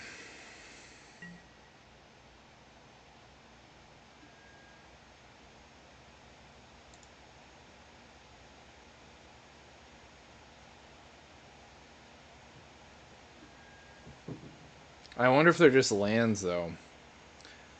Because he would have played something with all this.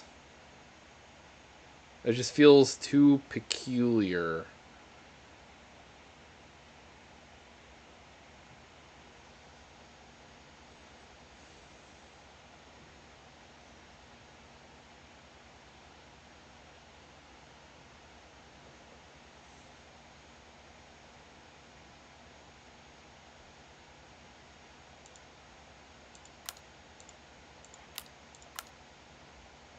We'll just keep playing it safe. Ewit, my single target removal again.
This is still on the stack, so if he's trying to cast his commander or some, this is gonna fizzle. No, never mind. The other Lisa.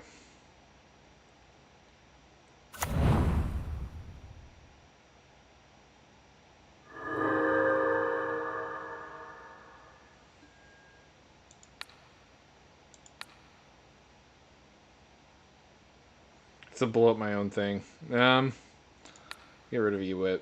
I can get it back somehow. Later down the road.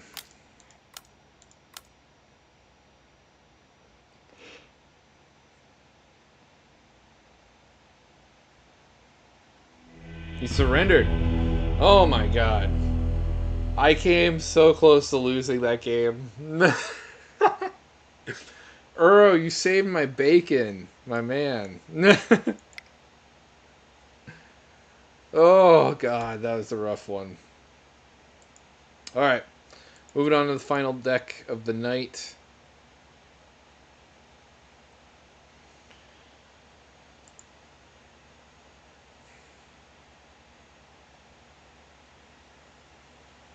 Kuhn and Friends. So far, I'm 2 for 2 for tonight. I won with Baylen and I won with Glarb. This is one of my more jokey, jokester kind of decks, I think. But a budget list under 100. And the goal of the deck is to turn all your enchantments and your artifacts into 4/4s to deal damage and draw cards. The only caveat is that the CMC of those also have to be 4 or greater. That seems to be like a theme of the Bloomburrow set. So this also has a very atrocious mana curve. Ironically, it's actually lower than my Glarb list.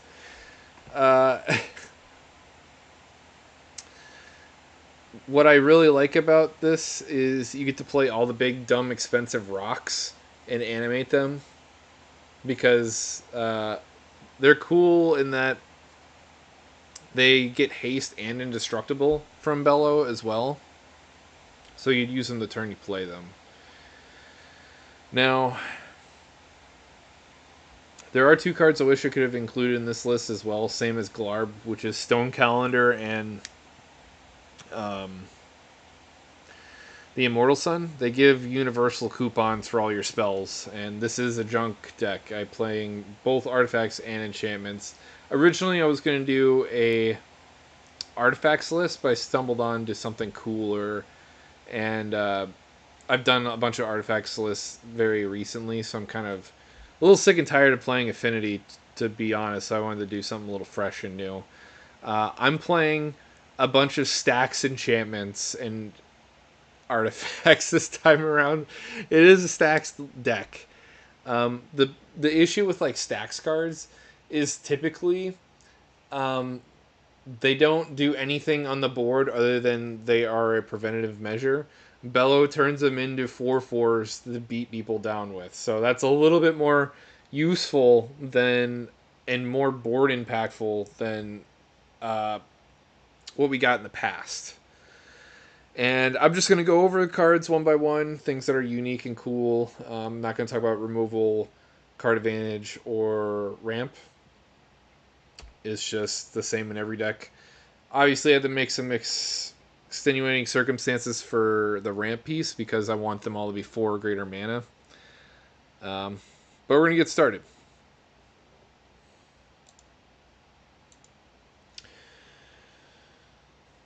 Goblin and Archomancer.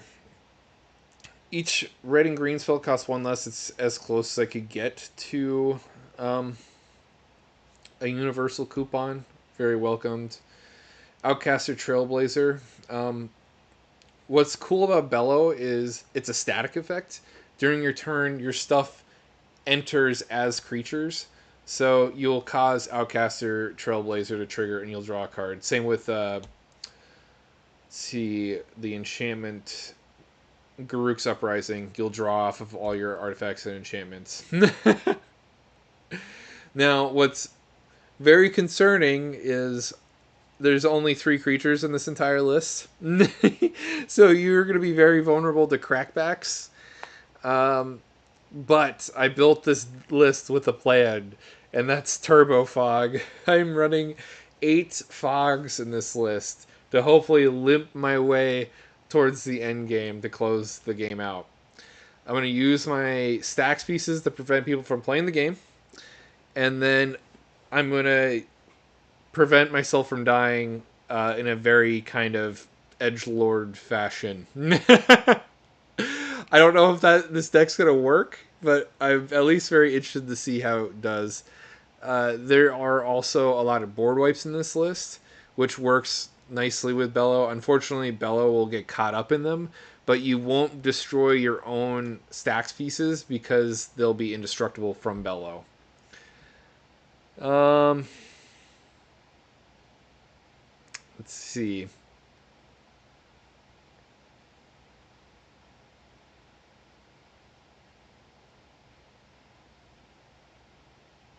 Shamanic Revelation. This there are not a lot of good life gain cards out there, unfortunately. My options with my budget were a bunch of equipment, and gaining 4 life didn't seem really worth my time, so I didn't do it. I just threw this in here because it's great. I gain 4 life per creature with power 4 or greater, and I draw a bunch of cards off of it. What's more to ask for? Am I right? This is also an extra combats list deck. I am running as many budget-friendly extra combat spells as I can. Hopefully that means I deny people fewer turns to play the game, and I get to draw more cards.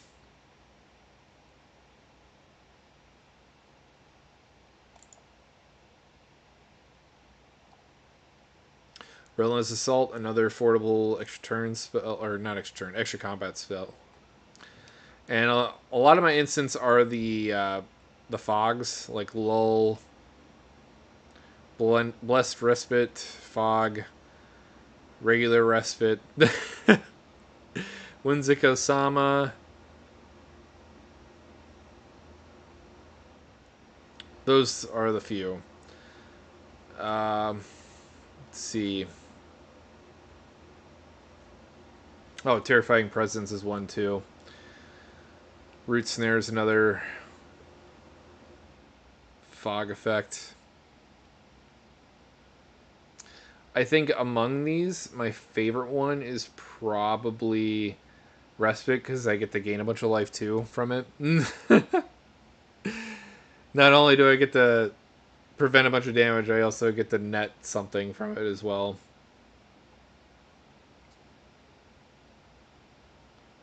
Great Train Heist for extra combat, Savage Beating is also extra combat. Only this one's a lot better because it has Entwine. I could give all my stuff double strike, meaning I could close out the game and then get double the draw triggers should my stuff connect. And it's an instant, so you could do a nice little surprise and kill them.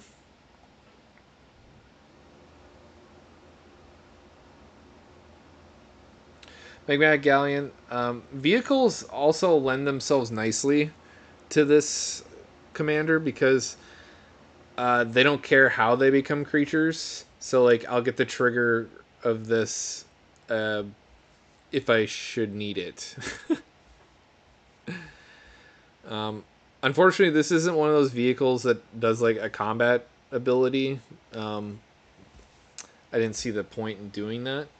But I am running Sky Sovereign console flagship, so uh, it's nice in that I'll be bolting something on ETB and then bolting on attack because it'll have haste. It's just an effective removal spell at that point. Normally I'd never play console flagship, but since I get 2 on the front end, I'm quite happy to play it. God Pharaoh Statue, this is one of your first stacks pieces. Makes your opponent's spells cost 2 more to play. Helm Awakening, this is a universal coupon. It makes all your spells cost 1 less, but unfortunately comes at the cost of reducing the cost of your opponent's stuff as well. Hopefully you get a better use out of it because you're splitting yourself between 2 different permanent types with this list.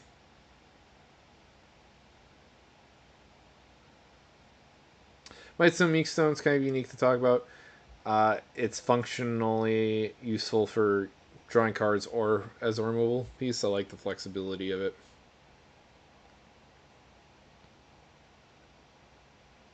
Abundance. Once we get the train going and drawing a bunch of cards, I want to be just drawing more gas. Abundance will help us get there. Sunbird's Invocation. This lets me cast multiple spells a turn. Hopefully, whenever you cast something, it gains Cascade.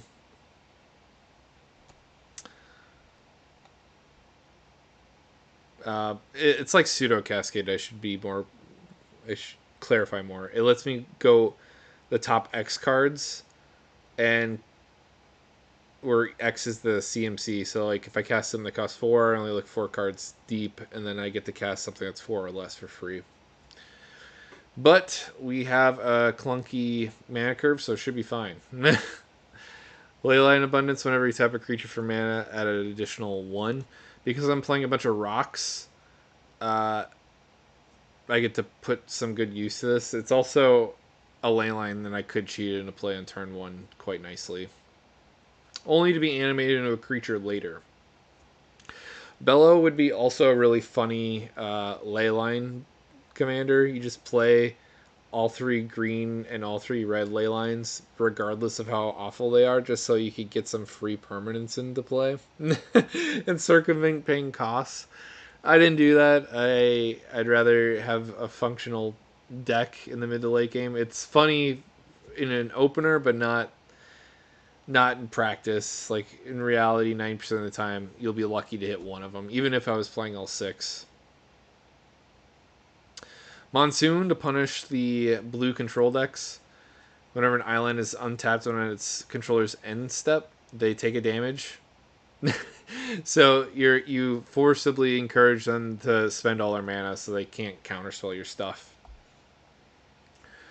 Warstorm Surge. Whenever a creature control enters, I deal damage equal to power to any creature. Again, on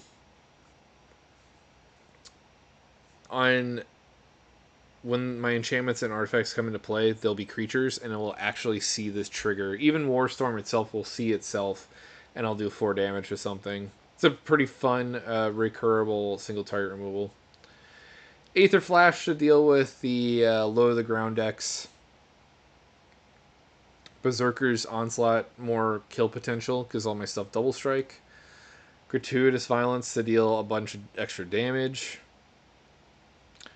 Primal Order to punish people playing a lot of non-basic lands. At the beginning of upkeep, does 1 damage for each non-basic he or she controls. Nature's Will, because I'm running a combo with Aggravated Assault. If one of my things should connect, I get to untap all my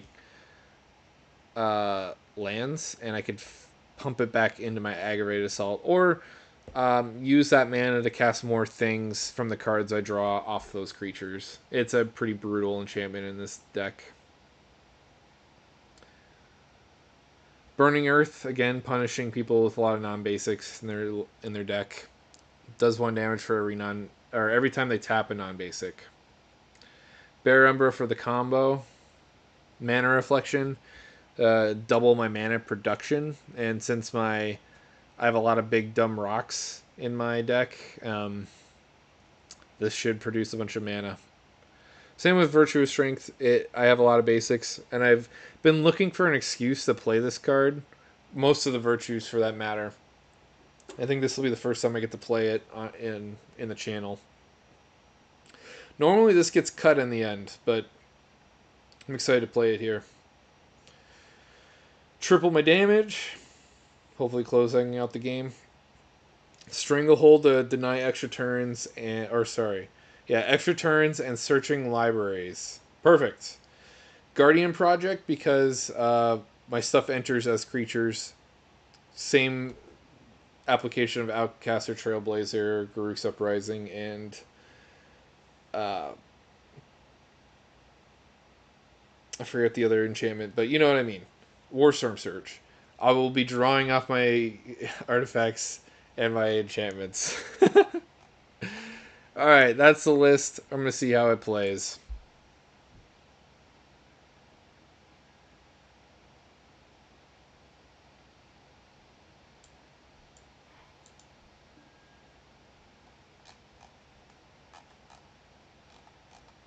Coon and Friends, because I like the South Park episode.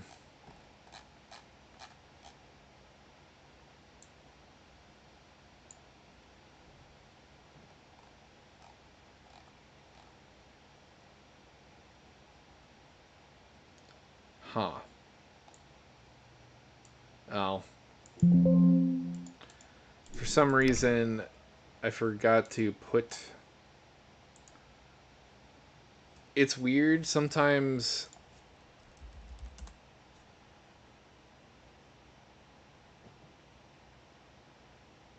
I typed in Coon. I'm an idiot. Bello.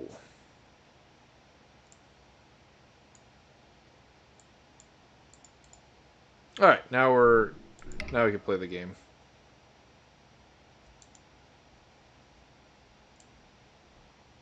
So far tonight, I'm 2 for 2.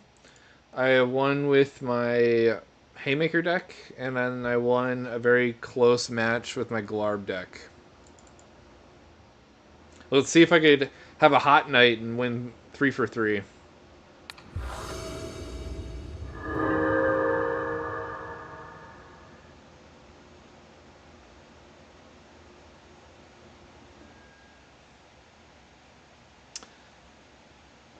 I changed my list, I thought. Damn.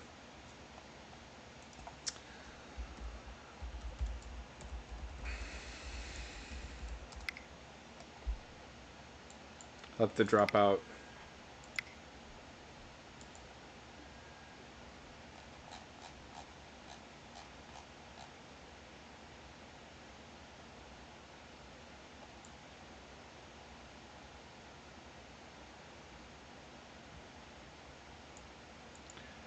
Why is it still saying my list is not...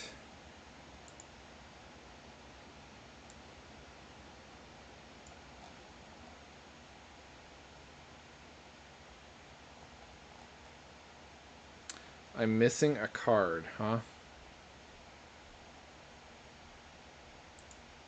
How'd that happen?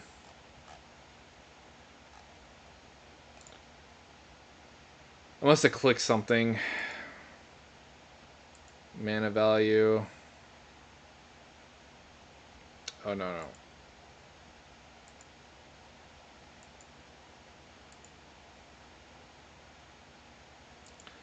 Is this organized by name? It is. Okay.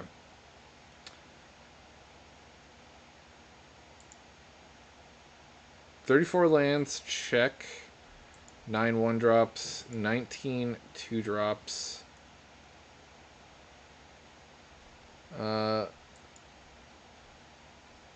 4 3-drops, 16 4-drops. I'm missing a 4-drop in here. Okay.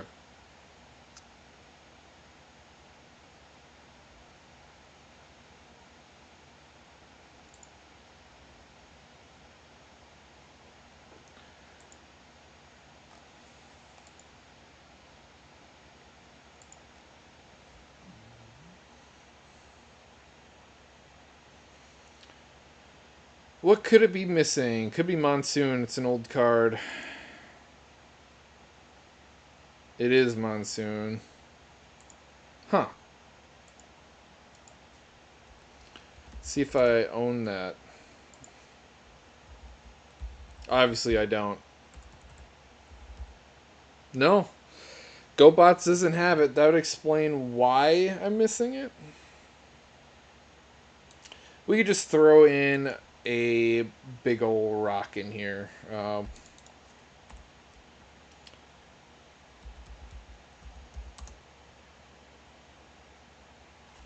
Dreamstone Hedron. Done. Alright. Fast and easy.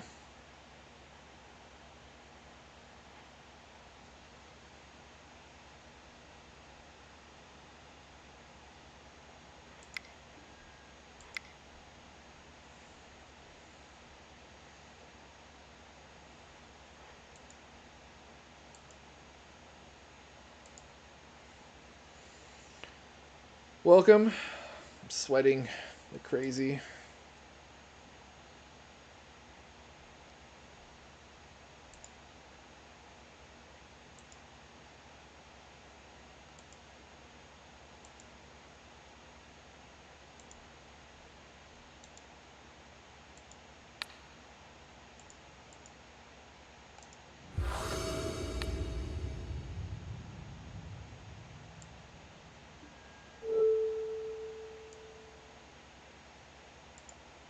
Hey, we won the die roll.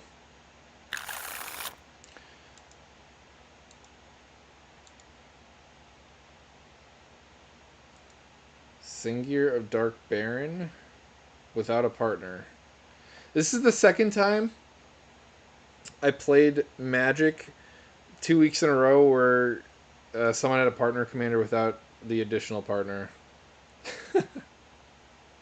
I actually lost to that player too, so I guess it's not really a joke.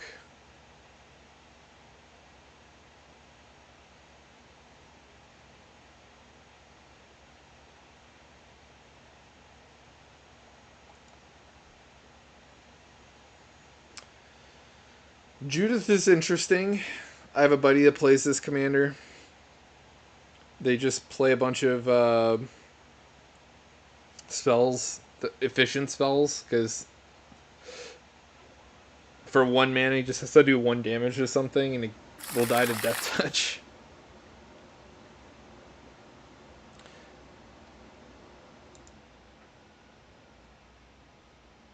There we go.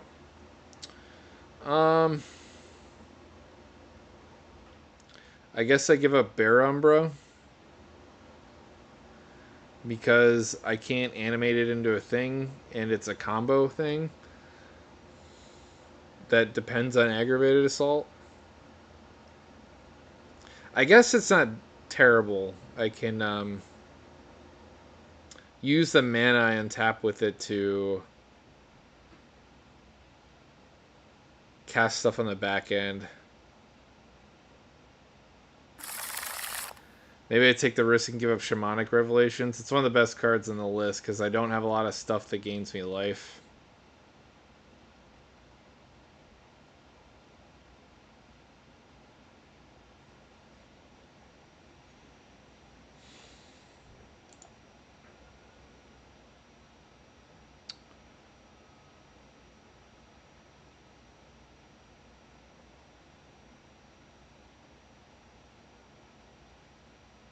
Man.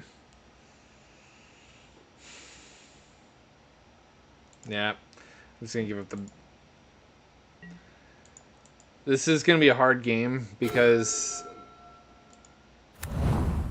it the function, my commander has to be in play, and this is probably a control list, and he only has to blow up Bello to make my game really hard.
Nice. His black's bells now cost 2 less because my Helm of Awakening.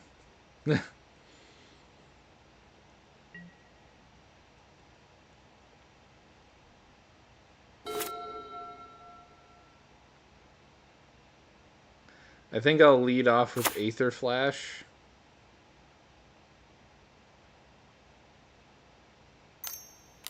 It's just more impactful than Bello at this point.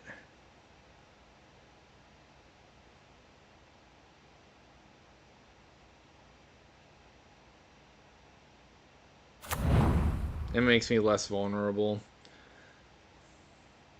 At least for a turn.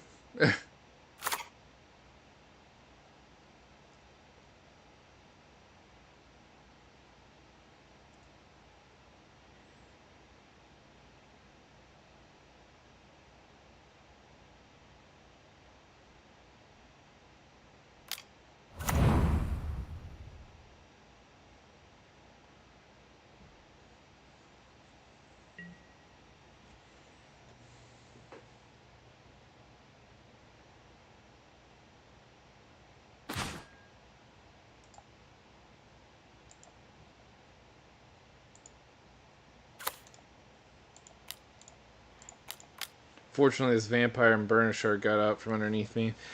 So it happens, the turn after the Helm of Awakening for everyone else is much better than yours, and then it kind of starts to even out.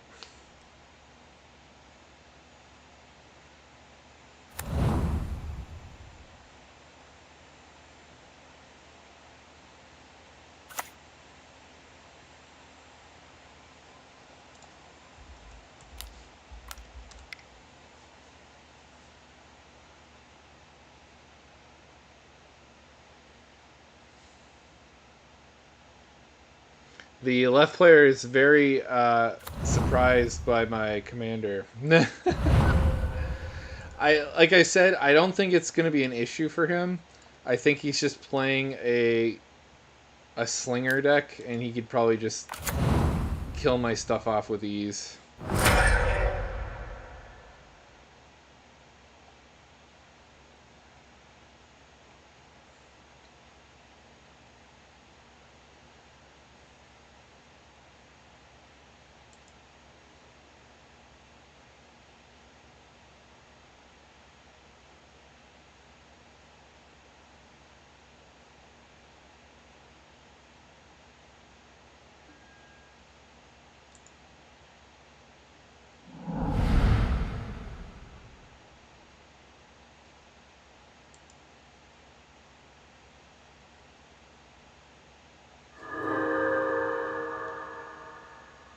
This could be a life gain deck, too.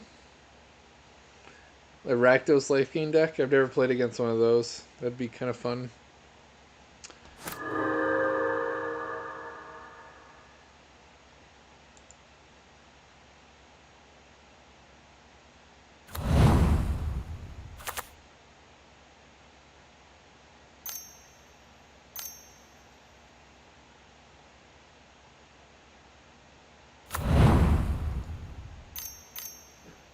Oh god, this is a traditional Hugs deck. Ugh. I am not a fan of these decks. It's usually a player directly to their left that gets the most benefits.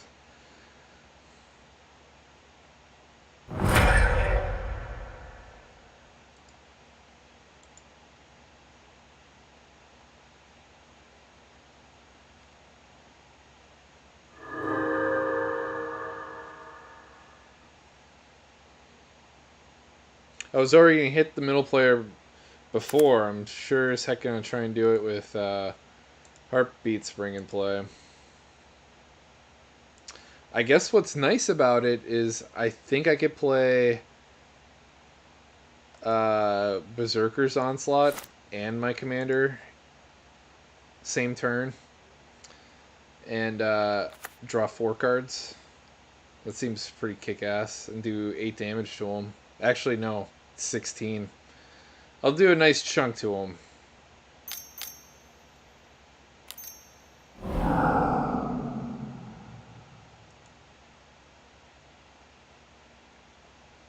kill the Sangromancer.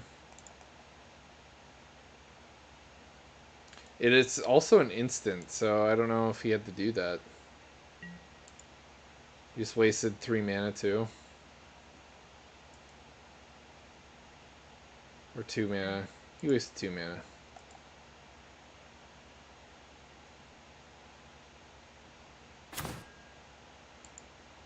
Garruk's Uprising, that's pretty sweet.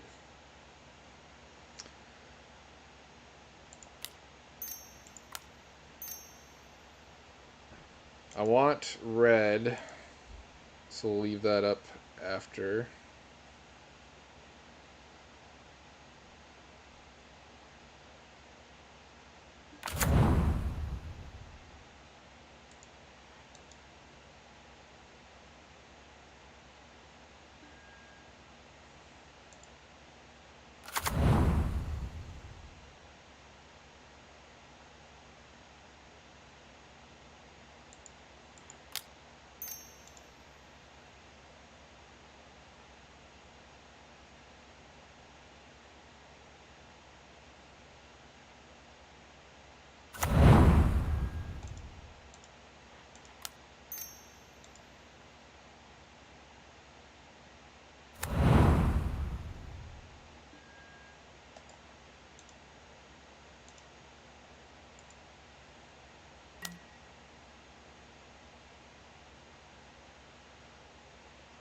Refill my hand.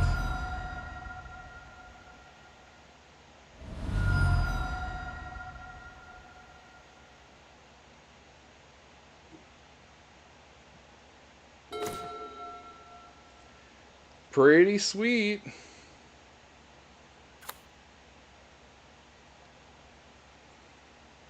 I guess I'm kind of glad that the board is still relatively empty, because I imagine if it wasn't, I'd be getting beat on right now. But it's so early in the game that this Heartbeats spring came down. I don't know what could possibly happen. There's a lot of terrible things that could go down.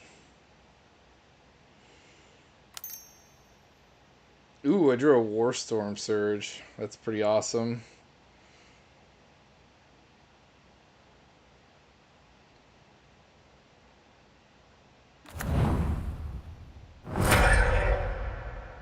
And my Aether Flash is doing its work, making people,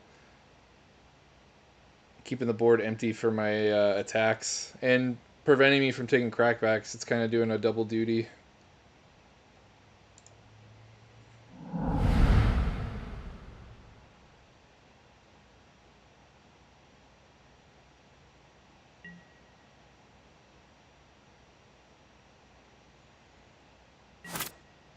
Suspicious.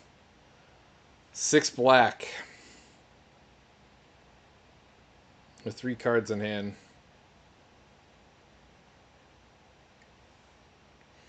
I imagine it's the mess with me.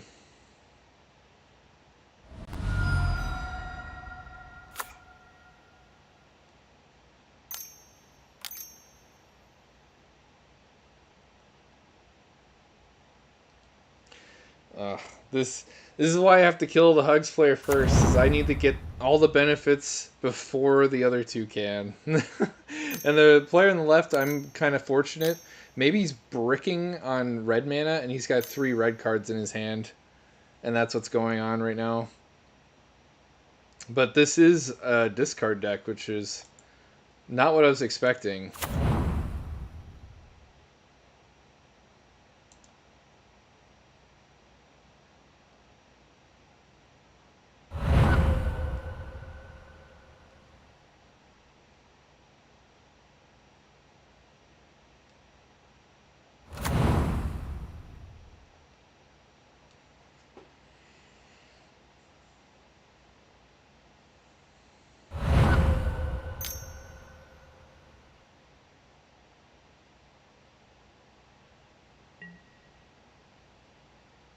My Lightning Greaves will be a big help. I wonder if I'll get to equip that. I'll definitely lead off with Lightning Greaves and see what happens. No, we draw cards. Always. Always draw cards. Never put a land.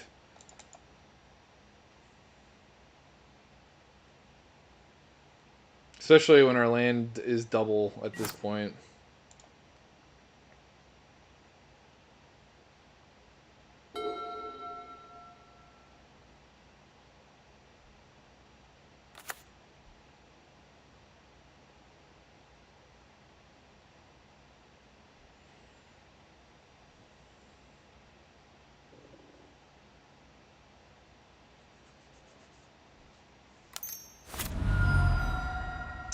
My Aether Flash is gone.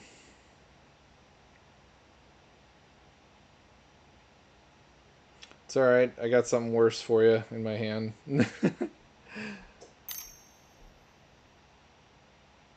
That's the other nice part about this deck is enchantments are pretty hard to get rid of. They're a lot more resilient than artifacts too.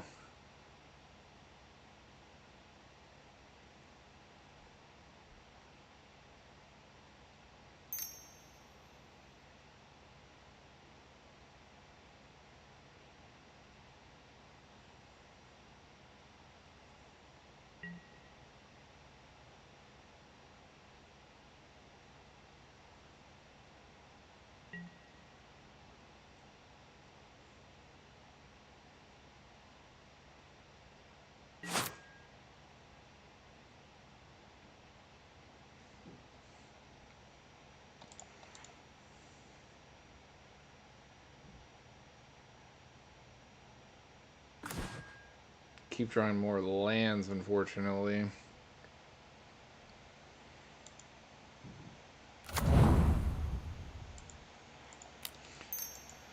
Well, we'll see if I get to equip this here.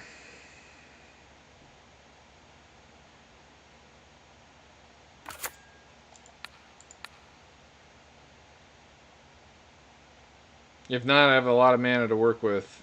And I kind of don't mind if people want to waste their spells. But we still get it.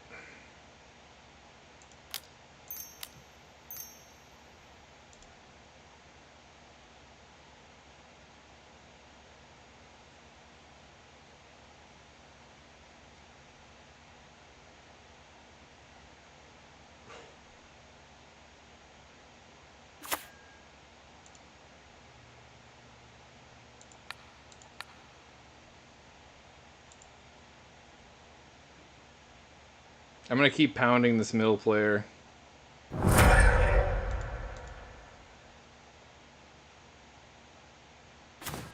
Man, more lands. It's not what we want to see. Well, we're going to go to combat. Draw some more cards, see what happens.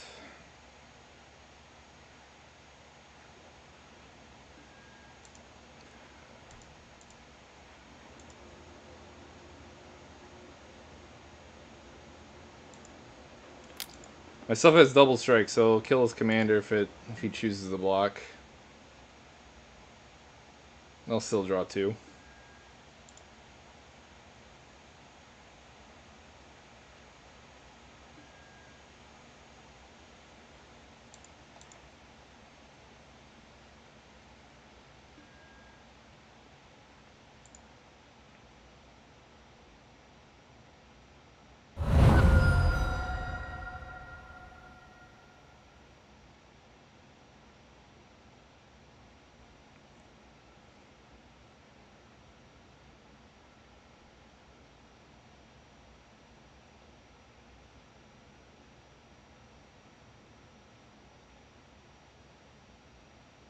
Come on, more enchantments.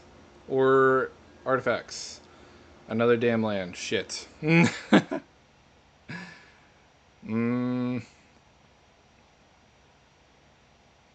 guess I'm willing to discard a land. Who cares?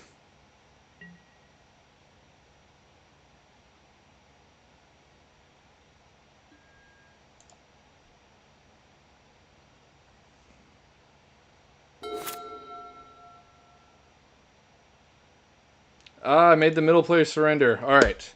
No double anything. He must have not accounted for my Berserker's Onslaught giving my stuff double strike.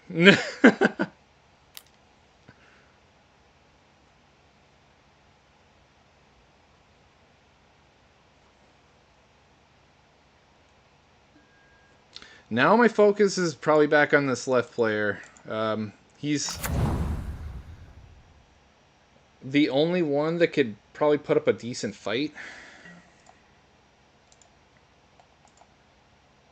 I'm going to blow up this Tamiyo's journal because I don't like people getting card advantage.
Dark Petition. He does have spell mastery, so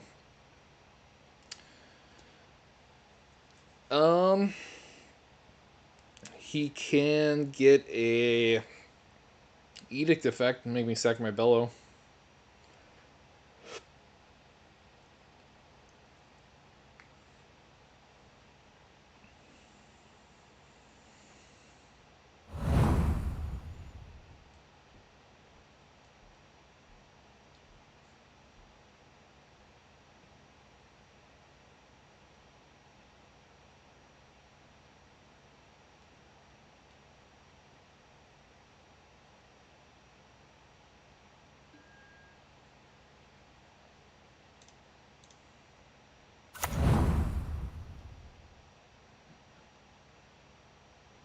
I don't imagine that's the thing he tutored for.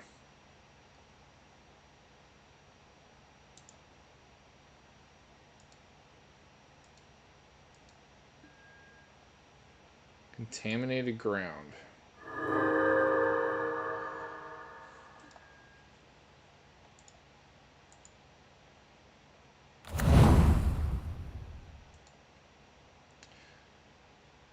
This caused me to lose all my abilities. Interesting. I didn't know that's what it did. I guess if it said that's what this deck does. He changes people's lands so they're unusable. That's pretty funny. He's played 2 of those cards. But what he doesn't know is when you die, all these go away.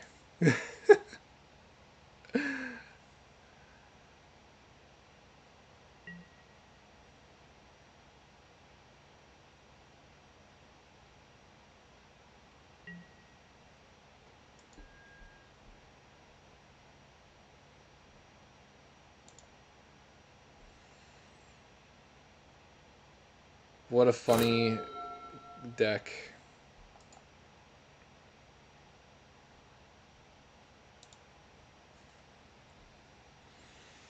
Hey, I got more fodder.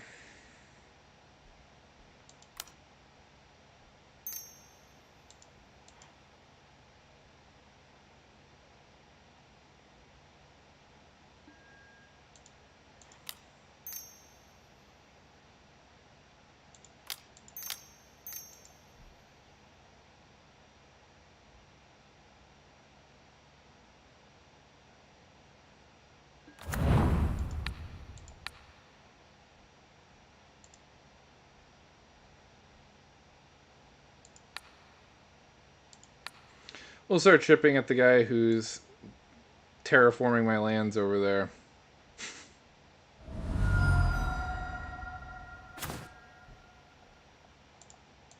Alright, now we're drawing some gas.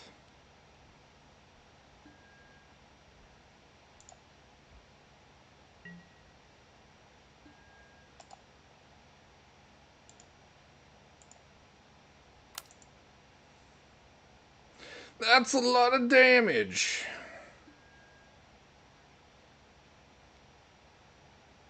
That's 30. Goes down to 4.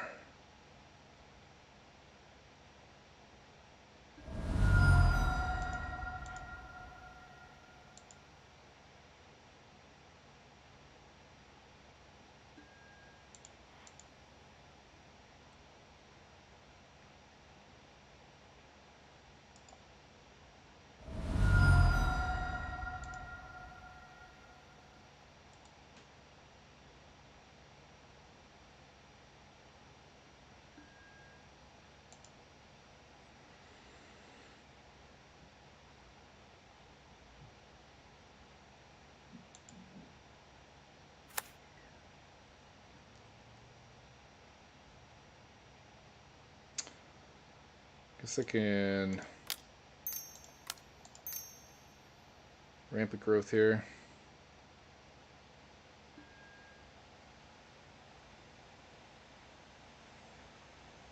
I did that badly. I keep forgetting I have this Helm of Awakening. I could have played my Anarchomancer too, if I did that right.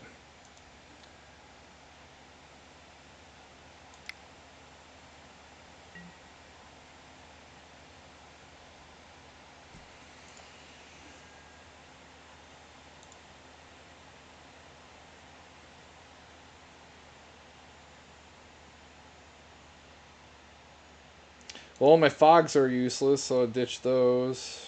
Or ditch it. Kind of want a land to play. I have a bunch of single target removal spells and nothing to kill, so I'll get rid of those.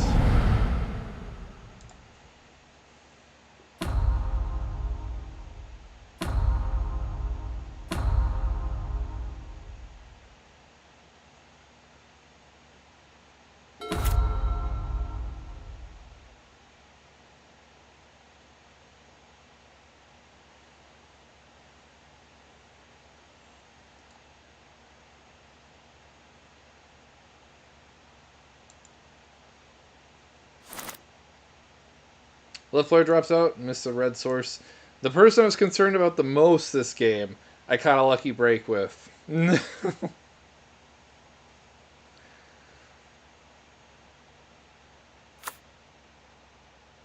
I'm so safe. That's the other cool part about this deck is my artifacts and enchantments are animated during my turn. So if they want to kill those, they have to do it at instant speed with creature removal. Otherwise, they need enchantment and artifact removal on their sorcery speed, because on my turn they're indestructible. It's like a really rough lose-lose for them.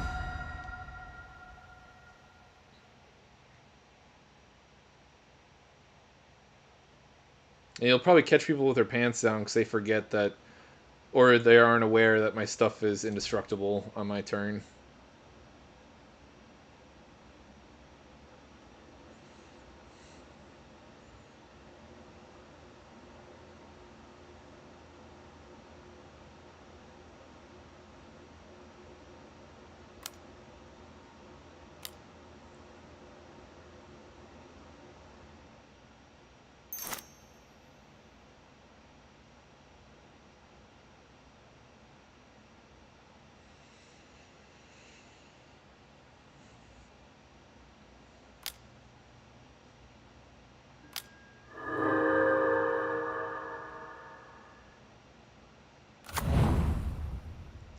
This guy's gonna play it out. Let's see how much damage he can do, I guess.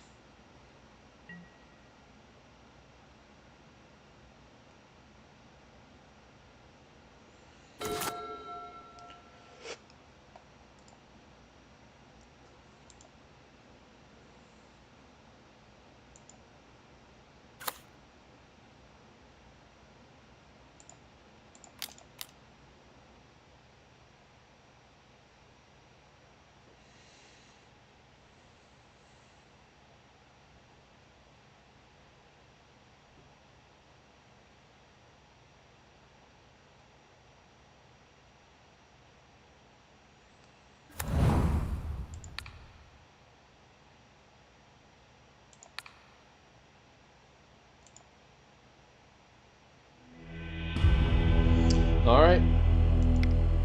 Wow. Today was a good day. I went 3 for 3. What's weird is that Blarg, like my first Glarb game I played, something happened where priority wasn't passed to me, and I had a answer to a very big Yaheni, and for whatever reason, I never got the priority to remove it. And I had specifically exile removal in hand, and that's the only reason why I died. And it's probably because of the alternate cast cost of the card.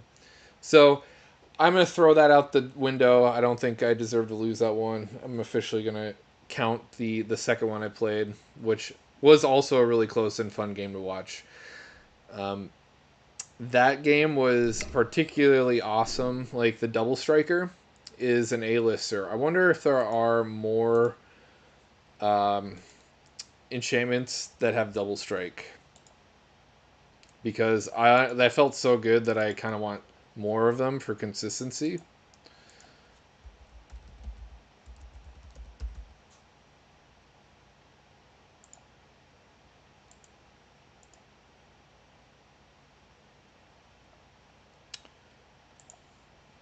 I feel like there's at least one more out there. I'm just struggling to remember.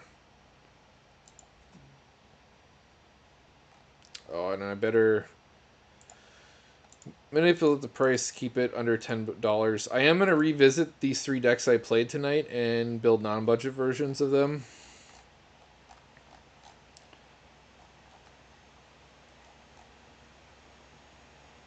Target, I want everything to get double strike. I think Rage Reflection is worth actually playing. It's $1.79.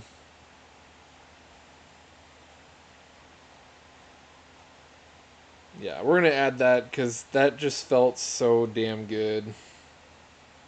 Um, should I give up for Rage Reflection?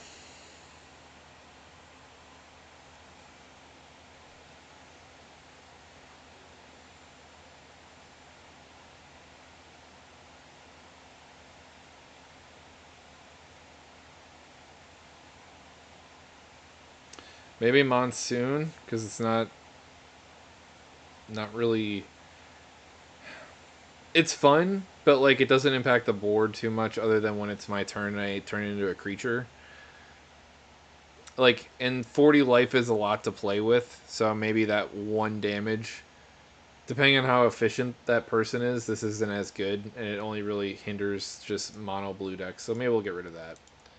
I'll put in Rage Reflection.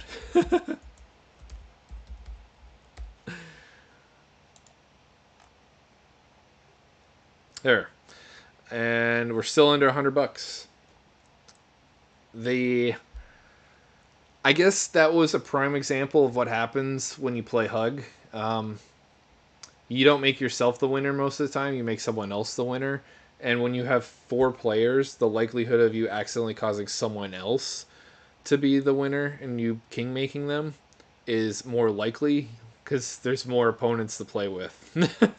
And I am the type of player in my deck construction where if you give me an inch, I will take you for a mile, even on a $100 budget. And all I had was 2 turns with that setup of drawing extra cards and extra mana, and I made everyone at the table pay dearly.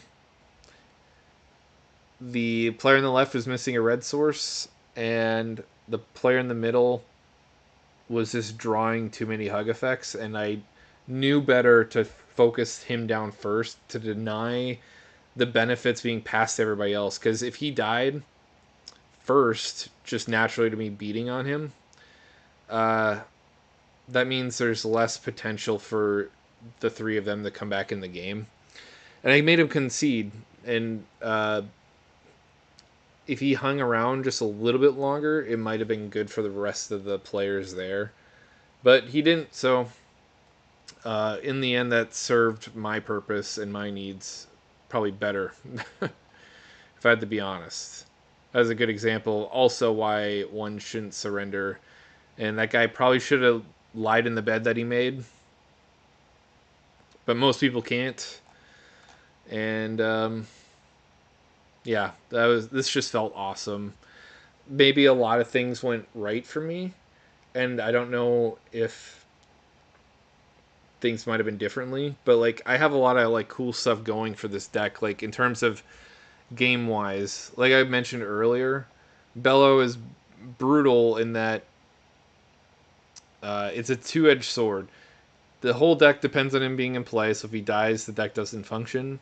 But if he sticks around, it forces people to use their artifact and enchantment removal at sorcery speed on their turns, and then when it's my turn, that stuff is useless.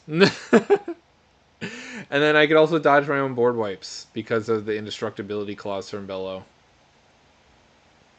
It's just a funny interaction, and I get to play all the cool like ETB triggers like with Guardian Project and Warstorm Surge, Garruk's Uprising, that kind of stuff all cares because this is a static effect. It's just wild how many unique cards fit in this deck where they wouldn't work anywhere else. And that's why I like this commander as much as I do. And I get to utilize stacks pieces that normally don't affect the board at all. And in this case, I do. Only in an offensive manner. And I went into this uh, deck construction with a plan to see enough turns with the fog package and the life gain with a few that I have and all the board wipes that I think I have the perfect blend of that it just works. That's all I have to say. I hope you all enjoyed. Everyone take care now. Good night.